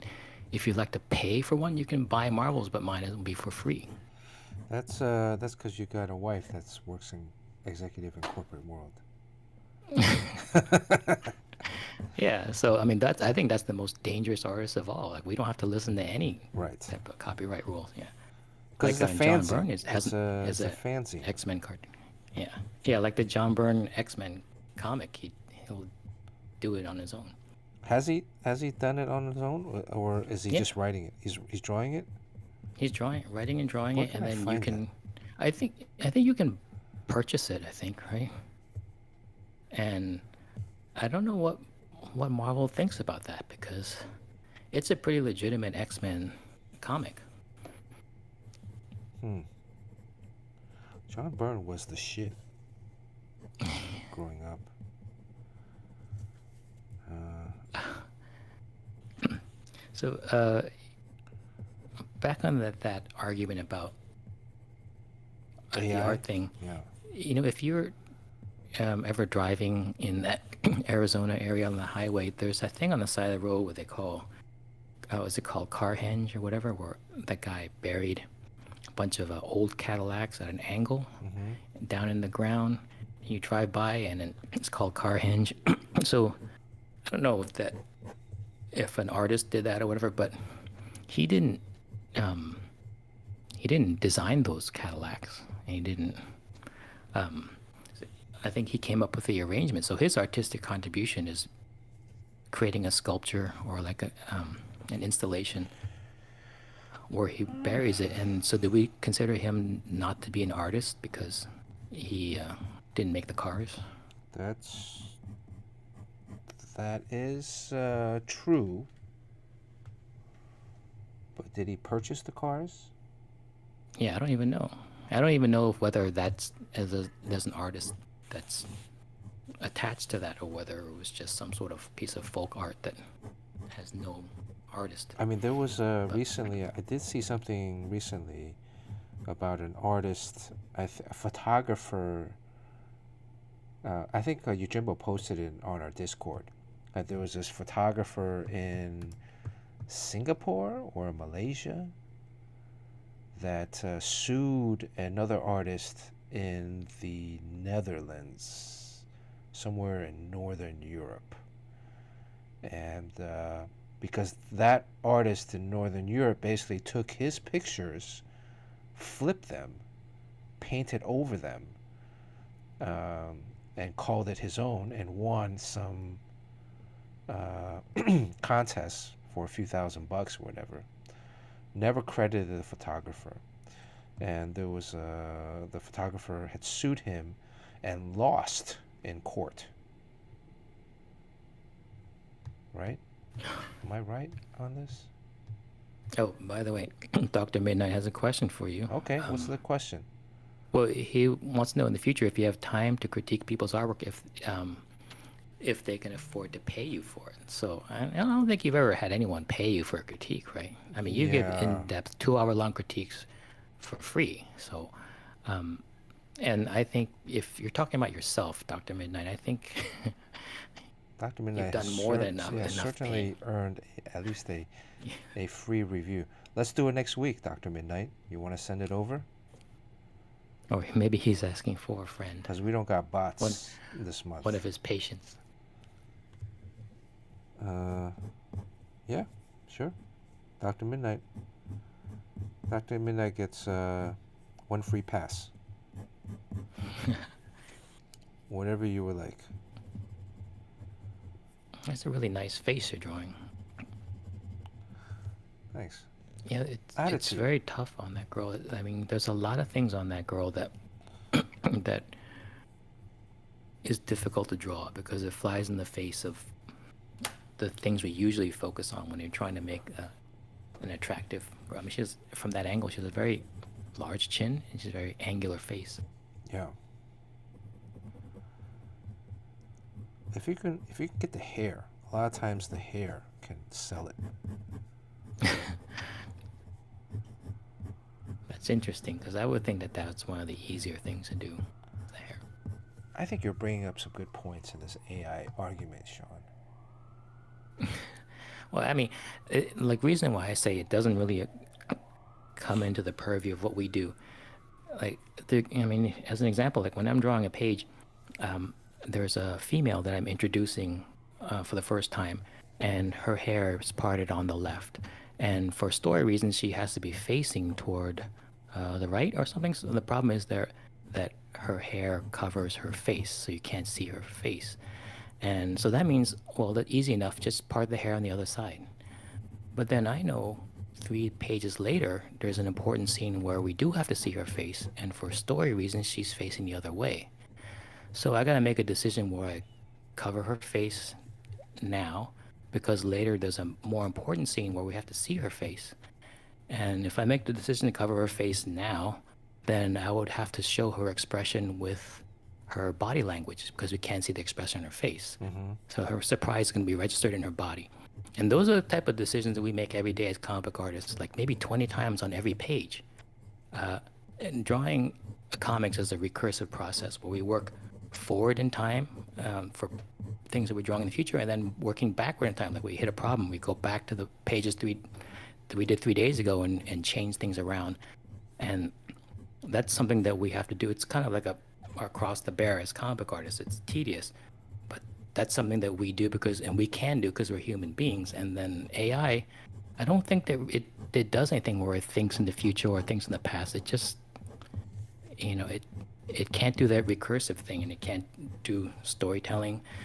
And we're ultimately storytellers. And I think the people that get hurt most by AI art, I think the people who hit it, like if your business is to draw portraits of people, um, different treatments like in oil paint or watercolor, Mm-hmm. portraits of their faces, I think, yeah, you're in trouble because AI does that very well. And I've seen the results, and actually it's better than a lot of artists can do. And if that's all you do, which like, I totally get if that's what you do and you like doing it. It's just harder to go forward continuing to do that since that can be done very well practically for free now. Wow. Are there any? I mean, is it a program or is it like a web browser-based software that you can just use? Yeah, I don't know. There's people have been showing this. I guess an article that came out recently about the guy who created Midjourney, who looks like a total. I don't know. Looks like some the typical what you would think one of these tech innovators looked like. I mean, the guy needs a haircut and didn't wear any special clothes for his photo shoot, um, and he's really young. Um, but he explains how it works a little bit, and So how does it work? It it's basically takes images that it finds off of the web,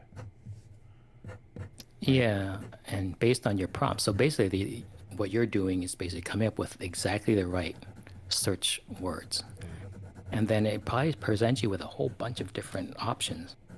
And I don't know, like if you see one that's very promising, except that it has like 7 fingers, which for some reason AI art is really bad at drawing hands, then I don't know what you can do about fixing a portion of it.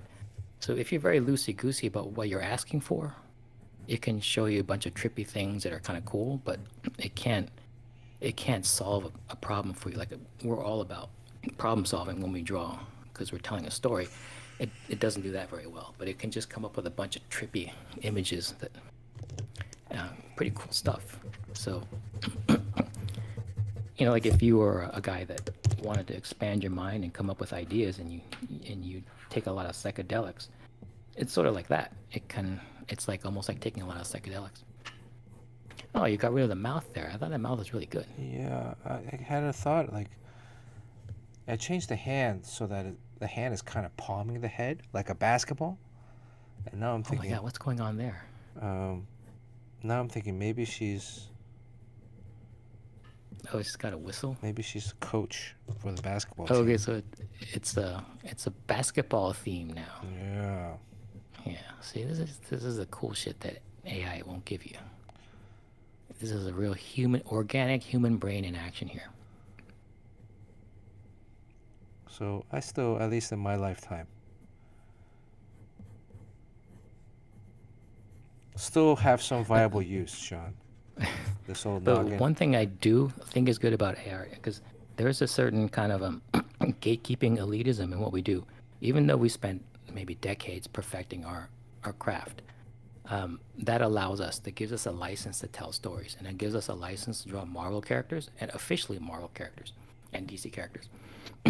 And the average person, like a lot of people in the chat, want to do that, but too bad because you didn't spend all those years. And that's kind of gatekeeping.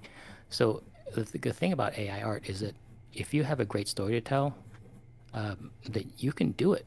That you don't need to have there's no gatekeeping there. I mean, I think if you want to do something, nothing should stop you from doing it. And I think AI art is basically the great leveling the playing field so that the elitism is gone. So there's that Well, too. So yeah. I mean, why go to school? I think maybe art school is. But then, I mean, there's Wikipedia. Why go to school? Any kind of information you want, you can basically just look it up. But it might be false information, but it doesn't teach you any kind of critical thinking or search skill. Maybe you have some search skills. What does a whistle look like? I mean, I'm trying to Google. draw the whistle off of the top of my head, but okay.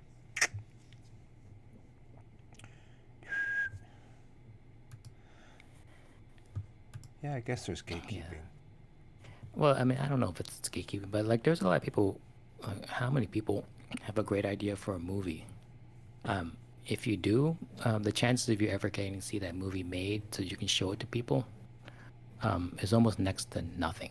because you don't have the right contacts and you don't have the right skills and you don't have millions of dollars, Here's or you don't have you can't ask for $1 million. No one knows who you are. But I think that if you want to make a movie, that you should be able to do it, and that big barrier of having to have tons and tons of money, which is, you know, very elitist, and also having those right connections, it's also very like classist. If you don't know the right, you don't live in the right place, and you didn't grow up in Beverly Hills, who has the time to make all those connections? And you shouldn't have to have all that to make your movie. yeah. I'm still thinking. Look, I think right now it's great for covers. If you want to do single images, um, I haven't seen it produce a storytelling page with panels sequentially that moves your eye from panel to panel, right, page to Right. Well, page. okay, so But that'll um, happen. I mean, I'm sure that'll happen eventually. yeah, eventually. Uh, so a comic book panel resembles real life, just the way like when you hear dialogue in a movie, it resembles casual conversation. A comic book panel resembles chaotic everyday life, but it really isn't. It's highly everything that happens inside that panel is highly curated. Like the exact angle and everything that enters that panel is basically we have a list that we're checking off as we go to get this thing off so it conveys the right thing at the right moment. Mm-hmm. And right now, AI art can't do that. It doesn't know what the hell it has to be, and it gets generally things right. But you know, um, the trick is to make it look like when we draw that someone's walking around with a camera capturing a scene. Like sometimes it's an incredible scene where Batman and Superman are fighting over high up over a city, but you're like a reporter taking this picture, and then there's the idea that it just happened. Um, and AI art can make things just happen, but it only looks like it just happened. But there's an artist or someone who, with a really trained eye, is actually in a lot of control over everything that ends up in that panel so that it conveys just the right thing without having distracting details in there or any distracting things. So you can make a comic that does tell a story, but you don't have that much control over it. It's almost like like making the movie 2001: A Space Odyssey. It's impressive and it's an experience, but what the hell is the story about? It just kind of goes all over the place, and you're just kind of along for the ride. But you do lose a narrative thread, and there is no thematic um, drive that's controlling everything. It's just kind of more random, you know. Yeah. I've seen some people post up some like portraits that they've done of themselves, which is of course like the first thing people do is like they want a drawing of them, right? I mean, like Sean, how many times, if I had $1 for every time when you first meet somebody and they find out that you're an artist, they're like, "Oh, can you draw a picture of me?" Yeah, um, yeah, but a picture of you done in like various styles, through a push of a button, with a few minute commitment with um, uh, zero kind of training or preparation. It's kind of cool, right? To look at the drawings, um, but I think there's still going to be an aspect where you're looking for something of a particular style, consistency. Um, and I don't know. I really haven't looked too much into it. We have a couple questions here. Uh, Thieves stealing from thieves, says Yojimbo. Uh, Midi Midi Finhold is Midi leaving. Finhold Good night, Midi. asked me to talk about first time chatter. Welcome to the stream. Midi Finhold is gone. Is leaving. Oh, Midi Finhold left. Well, his battery Oh, is running out, so okay. he might still be here, but Sorry. Maybe you you can better watch this answer it on fast. the repeat, because it's on YouTube, Midi. Um, let's see. It's saved on YouTube forever. Monkey Prince. We're working on issue 11. Monkey 10 just finished. It's at the printers. 9 just came out. Monkey Prince is the son of Sun Wukong, Monkey King, from Journey to the West. And there's a character that I'm very personally attached to as a kid. And ooh, somebody just jumped on voice chat. Fletch woke up. Whoa. Fletch, you're awake? You can't go to sleep? Oh my god, I freaking yeah. Welcome back, Fletch. Thanks, man. Thanks, guys. I've been following your whole trip on social media. It seems like you guys had a great time. It was fun. It was a good time. There, Sean. How come Fletch you can't go to sleep, Fletch? What's the deal? No, I did. I fell asleep on the couch, Oh, okay. and then I saw your messages. I'm like, oh, but yeah. Oh, that's no problem, Fletch. Go back to sleep. You're probably extremely jet lagged. I am. But I don't want to. Yeah, I'm gonna go back to sleep. Yeah, don't I worry. just want to say hello. I saw you were there. I just want to say hey. Okay, jump on this. We got next week. I'm saving week. next week for the Taipei trip.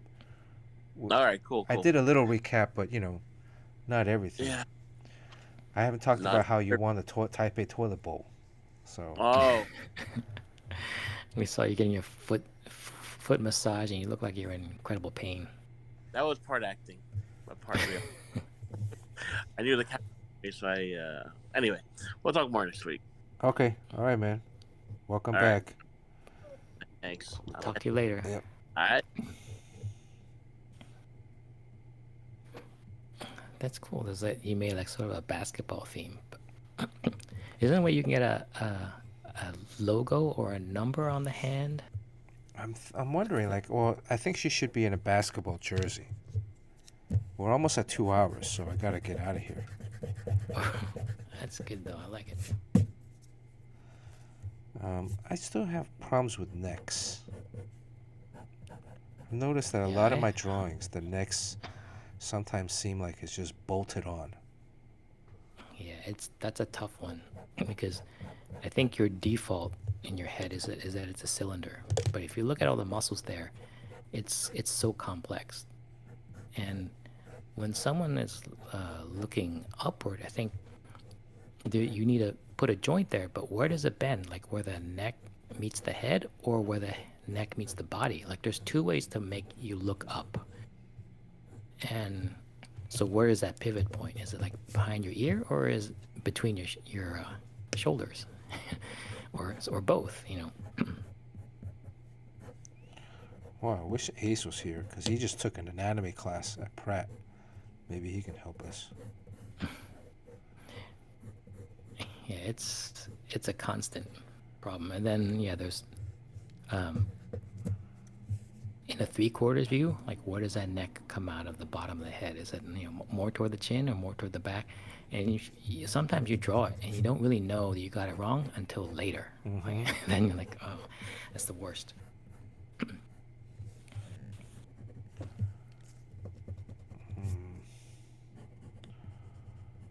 Oh, you got the jersey in there.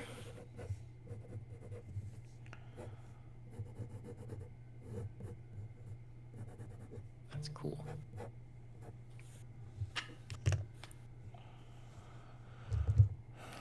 Like I was just thinking the other day, because we're doing a lot of these things with NFTs and what they're worth or whatever.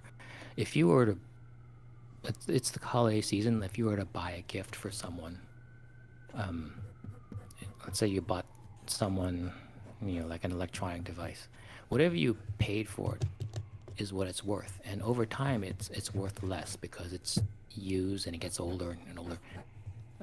If you were to win one of these drawings, if you got a drawing from me, like one of these small original art things, from this stream you get them for free, or if you bought from me, maybe you spend like $100 on a drawing. It's hard to say exactly what that drawing's worth because time and situations and events change the value of that drawing. Mm-hmm. Whereas anything you buy that's mass produced it's very easy to tell what it's worth, and everyone agrees what it's worth, and it's worth basically not that much and basically less and less all the time. But let's say if you bought a drawing from me, what if I become like really, really famous? What if I died an untimely death? Yeah, I think Y- you need to You know, die an untimely death, and then right.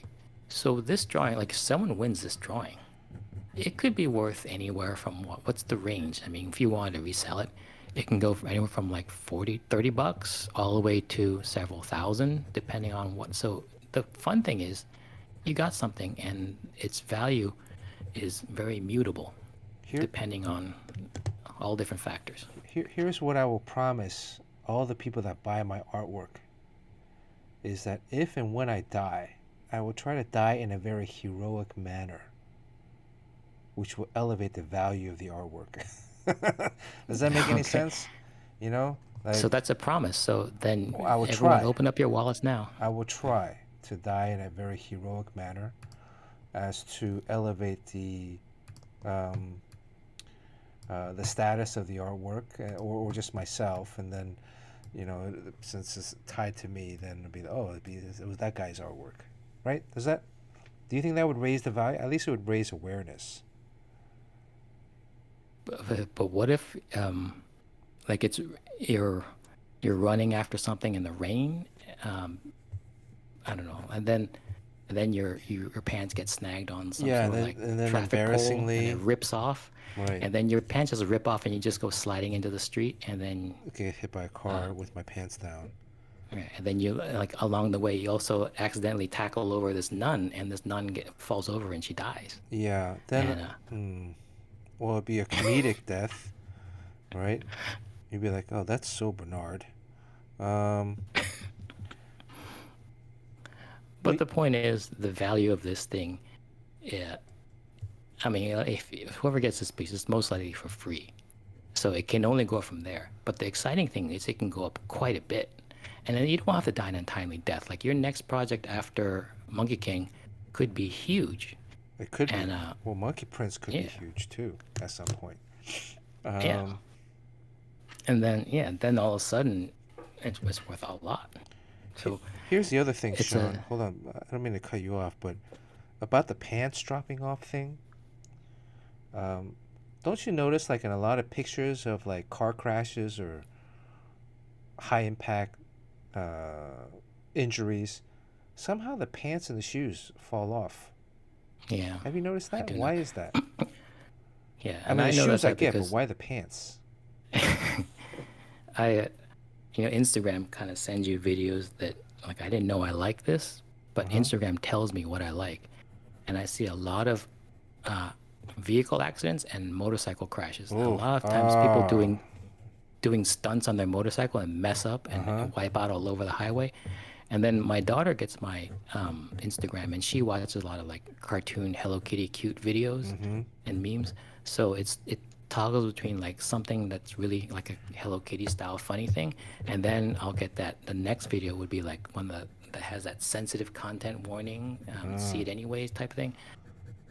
So I don't know what the algorithm thinks, what kind of person I am, but I see a lot of accidents where people go flying out the window or motorcycle accidents, and yeah, their pants get ripped off quite a bit. Yeah, why is that? Um, I think it's the fashion. Like if you're really cool, then the pants are kind of low slung over your no, but hips. this has always been. It has always been. I mean, even like non-American accidents, because the low Yes. pants is an American kind of phenomenon, right? Well, one thing I know you should never do is that if you get a little drunk or whatever, and you see those like little posts coming out of the sidewalk, do not leapfrog over them Right, because you'll because you will definitely, always lose your pants, and then it takes you so long to get your pants back on after that. well, because they'll probably rip. Yeah. First of all, I mean, once they're ripped, forget about it. And especially with the proliferation of joggers, there's no belt. So, I mean, thank goodness for joggers. This Taipei trip would have been like, I would have been really depressed uh, if I couldn't, fit my belt around my waist. Man, your daughter's gonna grow up watching all those auto accident videos. What's that gonna be like? She's gonna be a safety the specialist. I didn't realize that there's been that many accidents with people like guys on motorcycles doing wheelies. Yeah, It crazy seems shit. like yeah, eventually it's gonna catch up to you. You're gonna wipe out. You're gonna like because you can't when you're doing wheelie, you can't see around your own bike. It's so wide, and then you just end up like hitting a car or the guy in front of you on a motorcycle. Yeah, well, there's this one that keeps popping up where this guy's riding down a narrow street, I think in a foreign country, and he's popping a wheelie, and he doesn't even see the car coming into him, and he Yeah, crashes into a car. and then there goes the pants. All right, I'm stretching. Yeah, and then there goes the pants and the underwear too. Like, why? But the top stays on. Or The you know shirt what? stays on. It's just the pants. The thing I see most of the time when they lose their pants is those guys who are doing the donuts, like they're doing donuts in a parking lot, You know? and there's huge crowds of people around with laser pointers and their phones out, and Mm. they're like, and then eventually the guy can't control his car, so he's spinning out, and he like runs over a guy and then peels out on top of him, and the Oh, pants get I ripped saw off that. by the spinning wheel. Yeah, I saw that one. That guy gets. But wait, that's another phenomenon where they do these donuts in the street corners, and I think people specifically run into the middle of the Yeah, street to avoid the car, or they run to get hit by the car. I'm don't really. Anybody in chat know what this is about? Like I've seen so many yeah. people, like people running. Like I'm like, they can't be that dumb to think they got to get to the other side so quick while this car is doing donuts. I mean, surely they could just go around like a clock, go around instead of cutting through the um, diameter, go around the circumference of the group of people. I mean, uh, but yeah, that guy I getting think his the pants ripped off and everybody taking pictures of him. yes. The youth of today, man, what was that? Yeah, I think it's very hard to tell the trajectory of a car when it's doing a donut because you're used to seeing a car kind of in line with the direction it's heading. Yeah, But when a car is doing donuts, your brain doesn't know like, where the hell is it going? You try to get out of the way and you don't realize you're going right into it. but like, why? Is that like a thrill? I guess maybe there's a thrill. Does anybody know? Does Yojimbo does this stuff on the weekend? I mean, Dr. Midnight says he has a book coming out where he collected all of his comic strips. So, Oh, yeah, that's great. Yeah, it's I at the mean, printer right now.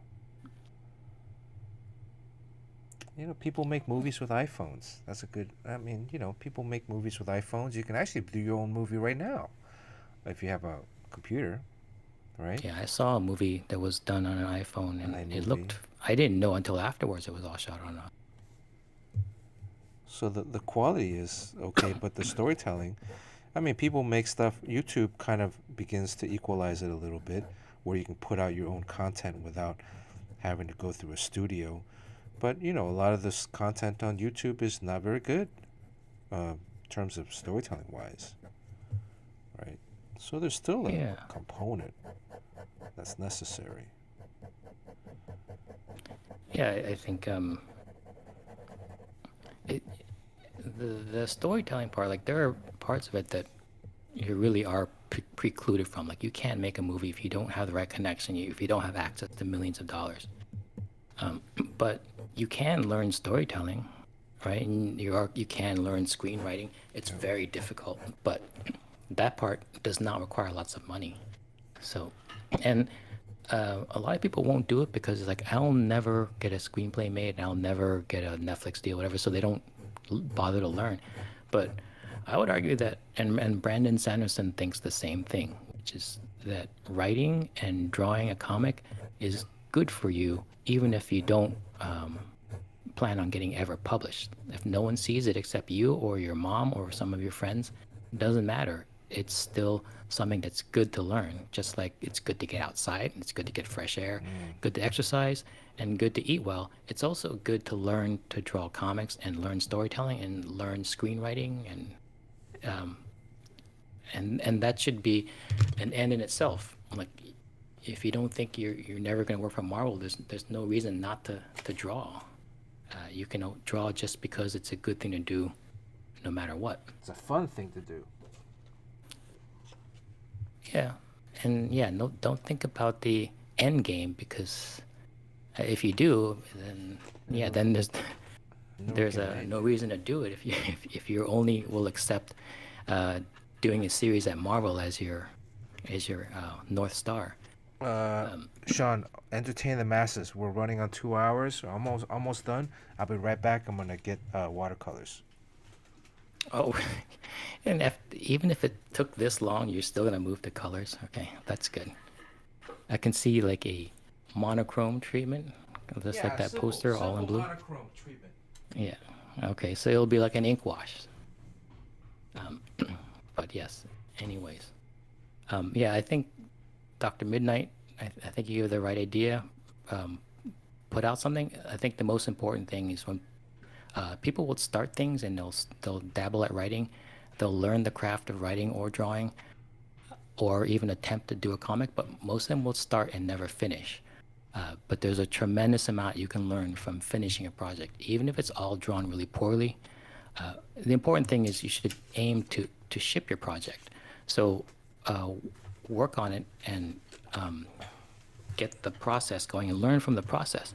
But don't dip out before it's finished because there's a lot you can do, a lot you can learn from actually finishing something. So there's a lot of people, like the number one reason people don't get published is because they never learn those lessons that comes from finishing a book rather than just starting a book or abandoning it halfway through and starting something else.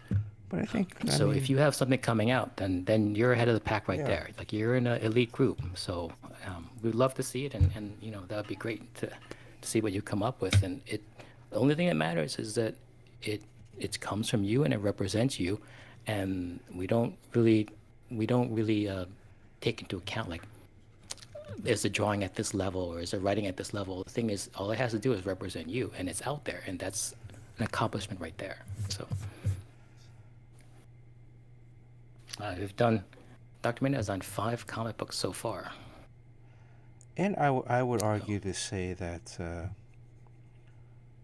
drawing, telling stories, is also very therapeutic. And it gets it's just fun, but it also at the end when you're done, there's a sense of relief that you get, and then you move on to something else. yeah. And then I found that if you never finish something, you never do finish anything. But once you actually finish something, then you've hit a milestone, and then completing projects just becomes a norm for you. So it's just important to get that first one out of the way, even if it's kind of rough and a little bit dirty or whatever.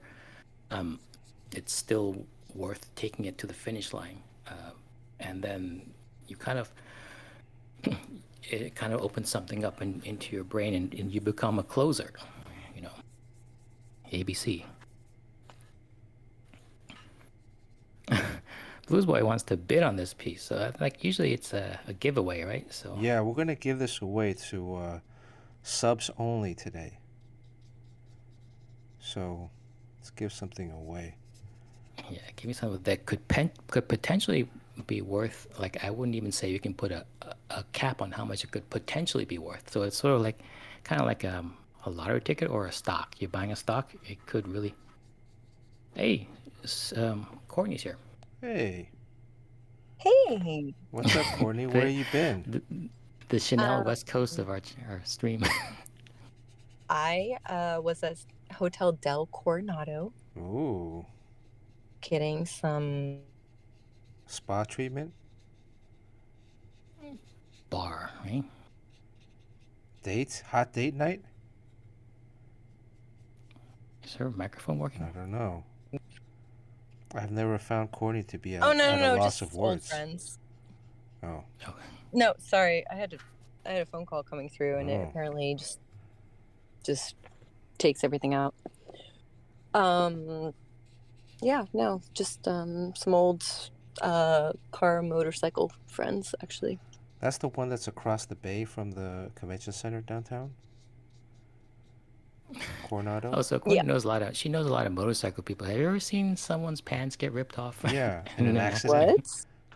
In an accident? Mm-hmm. Well, yeah, actually, Okay. that can happen. You Why get really is bad road rash. why is that though? But Why did the pants come off? well, that's in motorcycle racing. It's a one-piece thing, so there are no pants. But I think that's the main reason, because if you wore pants, they would get ripped off in a motorcycle race. So now they made it impossible to rip off.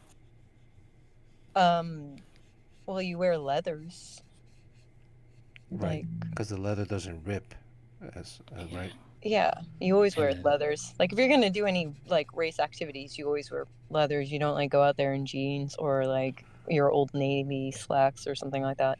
so that explains why there's so many civilians that lose their pants in accidents. They don't necessarily like they're not gonna like be pantsed. But yeah, they'll like if they depending on how they land, then yeah, it will just the road will just rip them off. So you think like because of the traction of the pants on the road, that tends to grab onto the pants and rip them off. Where's this coming from? Well, we've seen so many accident videos. Like a lot of times, like in Russia, they'll have a van that crashes, and then some guy will Alright, fly well, out the Russia's something window, different. Russia and then is his pants get hung up on the rearview mirror, and he'll just get pantsed in midair. You know? Yeah. What are these? What did I miss? What kind of rabbit hole? Well, we started Yeah, out we with just- health insurance, Right. Yeah. and because I'm considering switching my health insurance What do you to have right now? HMO. I have a bronze You're PPO. getting older. You should stick to a PPO. I have a PPO right now. Yeah, you Yeah. should stick to that because Really? you're getting Because older. yeah, you're gonna be using it more. Yeah, you don't want to go to HMO. I But- have a bunch of health issues, so I'm funded by the state and But- everybody's taxpayers. So But the thank you, PPO everybody. is gonna it goes up. It went up $110. It's up to from you. Either you're gonna pay 552 that when you have some issue and you need some surgery, From or 552. you're like paying into it now. It's up to you. Well, so it's from 552 $100 a month? to $100 more a month? Yeah, so it's 552, and then next year is going to be 663. And I only see the doctor. I mean, I had COVID this year, so I did see the doctor a couple extra times because of COVID. But usually, like, Well, I don't see the doctor that often. So I'm like, do I need to pay the extra $1,200 a year for something that is the same deductible? Switch to an HMO. I can stay with my same primary care physician. I don't know. well, I mean, I always say go PPO. That's just me, and Oh, the yeah. older you get, I've always been PPO, and part of that was because I wanted to be able to select my own orthopedic in case I hurt my knee.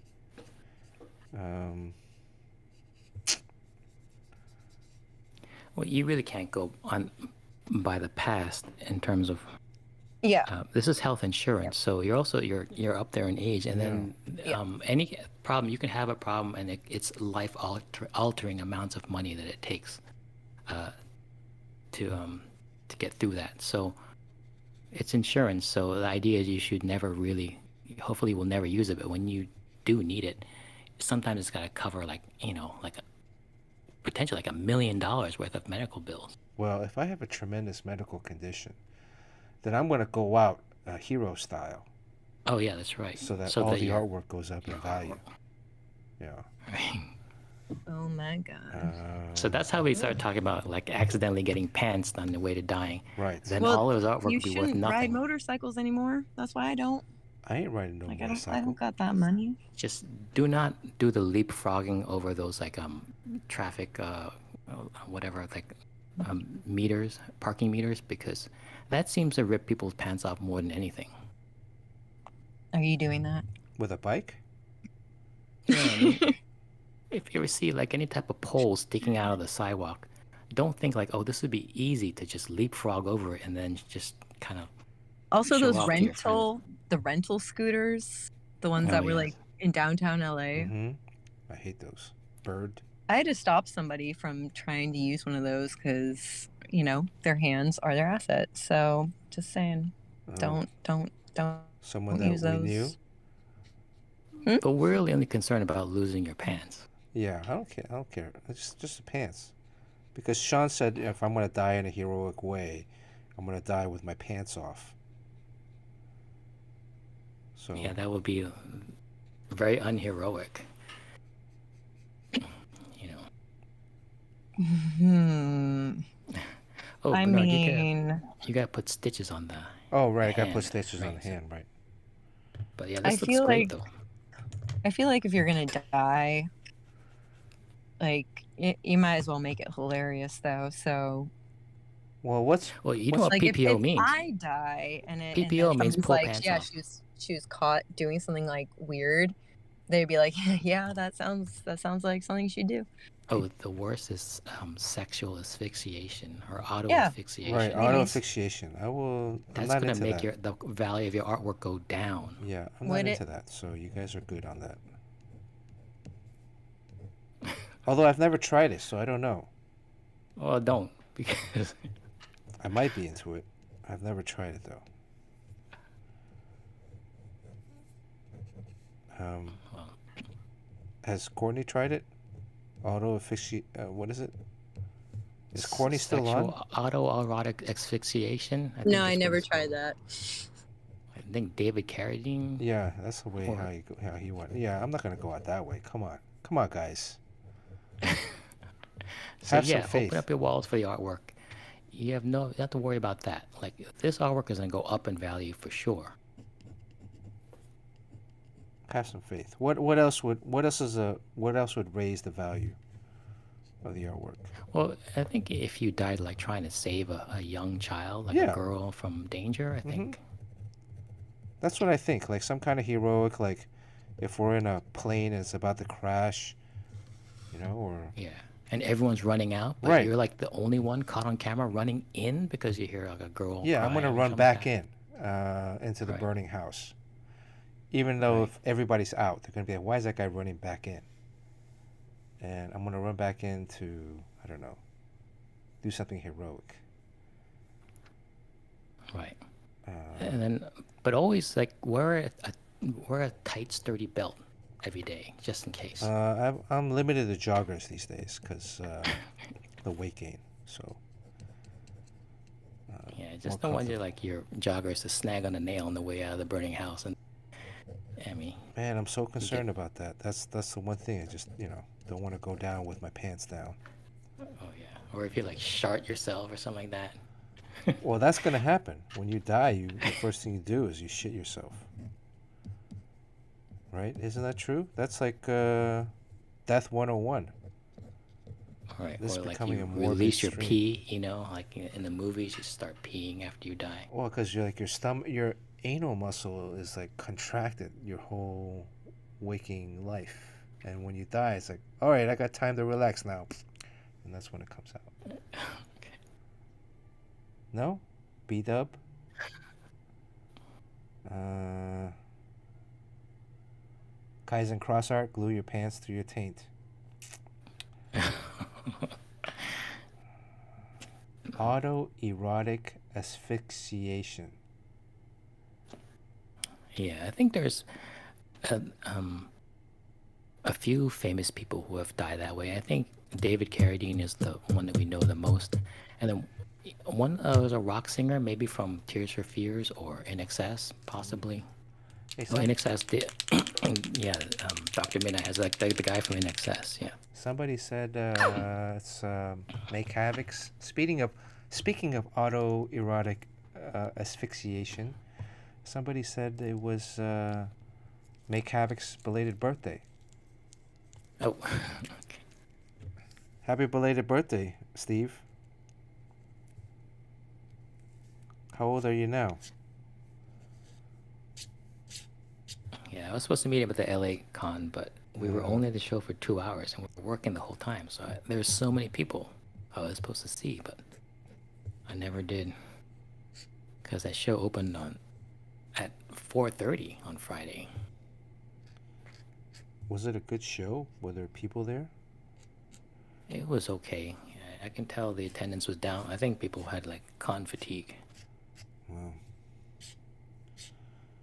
Well, that Taiwan show was packed, and it was about 90% female. That's so strange. So, that's what I keep telling the folks over at the comic book company. There's an untapped market. The Gotta- females. We gotta get some product out there. It's mostly like a manga stuff, right? And they're really into that yaoi stuff. They're mostly, yeah, but it's still, I mean, Yeah, it's stuff. they're into comics, so they like to read stuff. Oh, Courtney's driving. I'm driving. I'm sorry. I'm trying to find the petite food. Left turn here. How come no ways? No ways. No ways. Well, is it still Waze? I mean, does Waze still exist? Some people still use it. I know where I'm going. Okay. Wow, you really did like a. This is like cover quality crap right here. Okay, let's give this away. Subs only. Mr. Yojimbo, please. What are you drawing? Wednesday Adams. Basketball version. Oh, nice. Make Havoc says Saturday was super packed. Yeah, that's too bad because Friday was very quiet. But Yeah, Friday's that's a weird good too sign. because if it's 4 o'clock that the show opened, it's Friday in LA during rush hour. That's like, I don't know who's gonna drive to your show at 4 p.m., 3 p.m. on a Friday. Which show is this? LA Comic Con. Oh, that's right. That went on. I didn't even know that was going to happen. I was there. You were there? Oh, that's right. You went there Yep. So Sean, for a day. can you text me a number between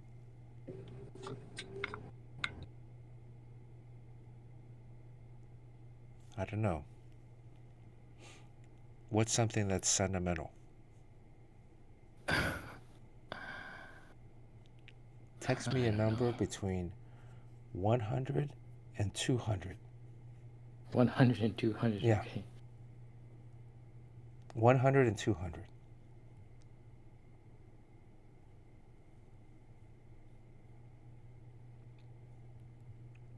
That's kind of a weird number, but 100 to 200. Subs only, this is a giveaway. Thank you for watching tonight. Wednesday Adams sketch. Let's see. I heard the... Okay, there it is. Got it. All right, subs only. Anything else before we head out? 2.5 hours today. Oh wow. You Nope. must have been like so stream deprived that you made a long one. Yeah, no technical difficulties though, so it should be good. Courtney, do you want to guess a number? You can say it out loud if you don't want, since you're driving. 122.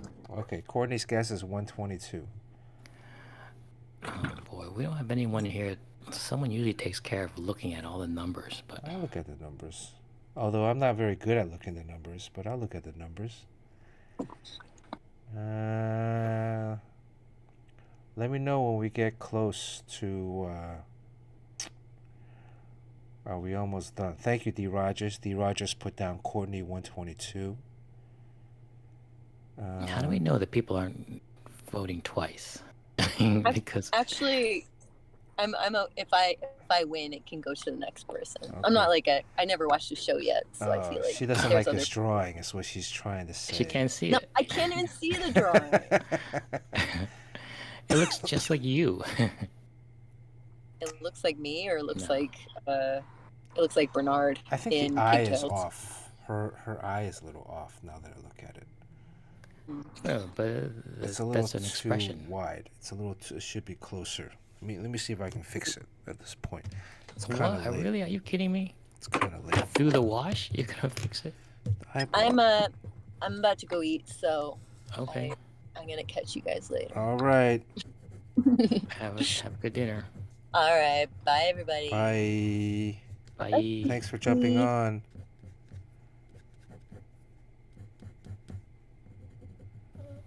There, I made her eye a little bit closer, Yeah. Okay. but it's still a little off. Well, make sure you tell everyone on stream so that they know that. Yeah, but it'll Don't still think be a anyone value notices. because I'm still gonna go out in the hero style. Right. Okay. Agnes Lamb, thank you for resubbing with Prime. 4 months. Thank you, Agnes Lamb. Okay. Let's lock it up. Is Lurky Lurk still here? I don't see him. And what happens when two people guess the same number? Because I think that might have happened. A to the J locked it up. Thank you, A to the J. I think it's the first person that guessed the number. Oh, okay. So Sean's number was, you want to tell everyone? It was 171. 171. I saw Make Havoc. Maybe it was close. I don't know. I didn't see all the Someone's numbers. close. But Jamie Odell is Jamie Odell 178. also. B-Dub is 165. James. So self-report if you're close to 171. Way high is 175. Oh. So that's 4 off. 165 is 6 off. Matthew Crossart is at 137. Agnes is at 138. Blues Boys at 150. Everybody's kind of close, but it looks like Way. Yeah. Where is Way? Why he? Is he in over only the comes States? into play when there's like a tie. Over is okay. It only comes into play when it's a tie. So if you have somebody both like with a 4-number digit difference, then it's the person that's under that wins. Does that make any sense? Come on, Steve, you're like a mod. Is her whistle thing, the cord, does it go into her braids? Yeah, it's tied into the braids. Cool. So the braids. I did not know that. Yeah, see.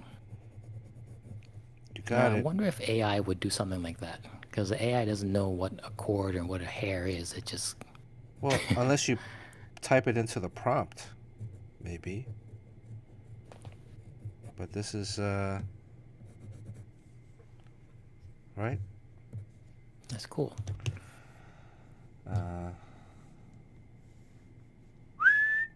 Okay, congratulations, Wei.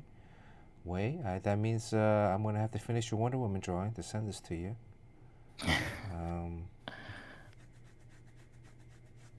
All right, anything else, Sean? Not much. Just drawing comics, so just keep an eye out for 24/7 Comics. My comic's called Genesis, which I'm writing and drawing, and we'll make an announcement when it drops. And also how you can get it. We're still trying to figure that out. So creating a comic, I don't know exactly how it's being released because previously it was, you would have to have a digital wallet, but we don't even know anymore if that even matters. So right. Make an... Roy Batty resubscribed with Prime. Thank you, Roy Batty. 11 months. Ooh, that fart smelled. You have it's like the Taiwanese lingering still in your Yeah. digestive tract fart. Airplane food, Stinky tofu. stinky tofu, all mixed in there. Woo! Ooh, that one smelled. Good to be back on stream, man.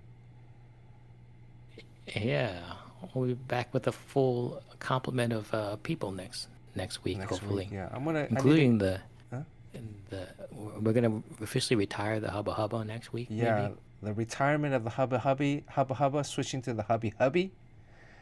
It will be a big ceremonial moment, and I don't know. Let's see. Who should we? Agnes or anybody? Do you guys have a suggestion way high of who to raid? Let's raid somebody. Oh, it's gonna be Christmas soon, and this is our last stream before the Christian holiday. Oh, Merry Christmas, Happy So Happy this is Hanukkah, when we say Happy Holidays. This is the time where it This really is does Happy Holidays. matter. You know. Anybody have a suggestion on who to raid? Dr. Midnight, if you're DM me on Instagram, or if you want to send over samples, Bernard@bernardchain.com is my email, and then we'll get that sorted out next week or the week after. But in the meantime, and again, anybody to raid, is Michael on, or is it? Let me see. There's a guy named Ayo Jimbo on. Well, we raided him last time. Oh yeah.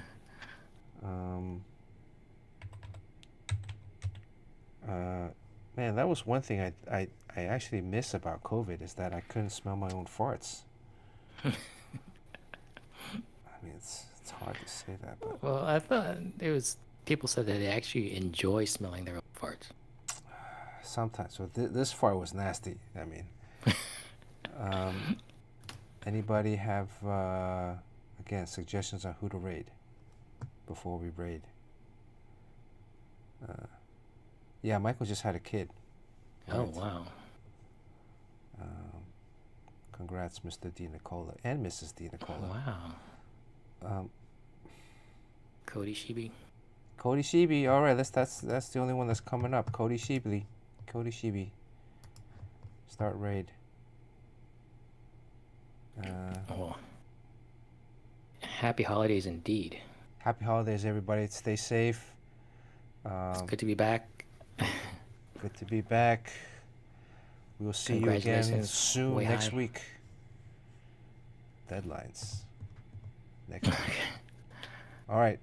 Peace out. All right. Bye.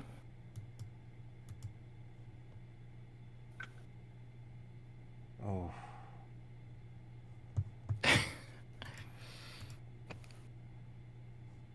All right, Sean. Thank you, man. Yeah. You feel no good problem. about It's the been stream? too long. Yeah, it's a good one. Oh, I gotta change the chat to hubby hubby.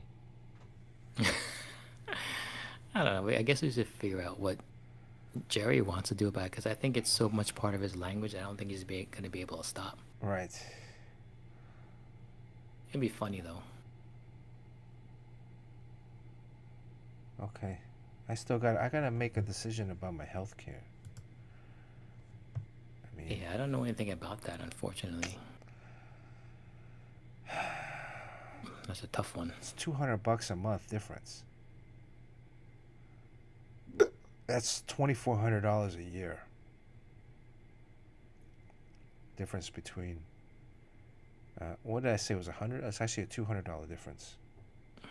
No, that's 460 That's something crazy. and 660 something. Are you still on? Because I think Make Havoc just says get BPO. Oh, we're still here, he says. Oh, They can really? hear you. Yeah. I thought we rated. Yes. It's a good thing we didn't start talking shit about people on stream. Right. Now that's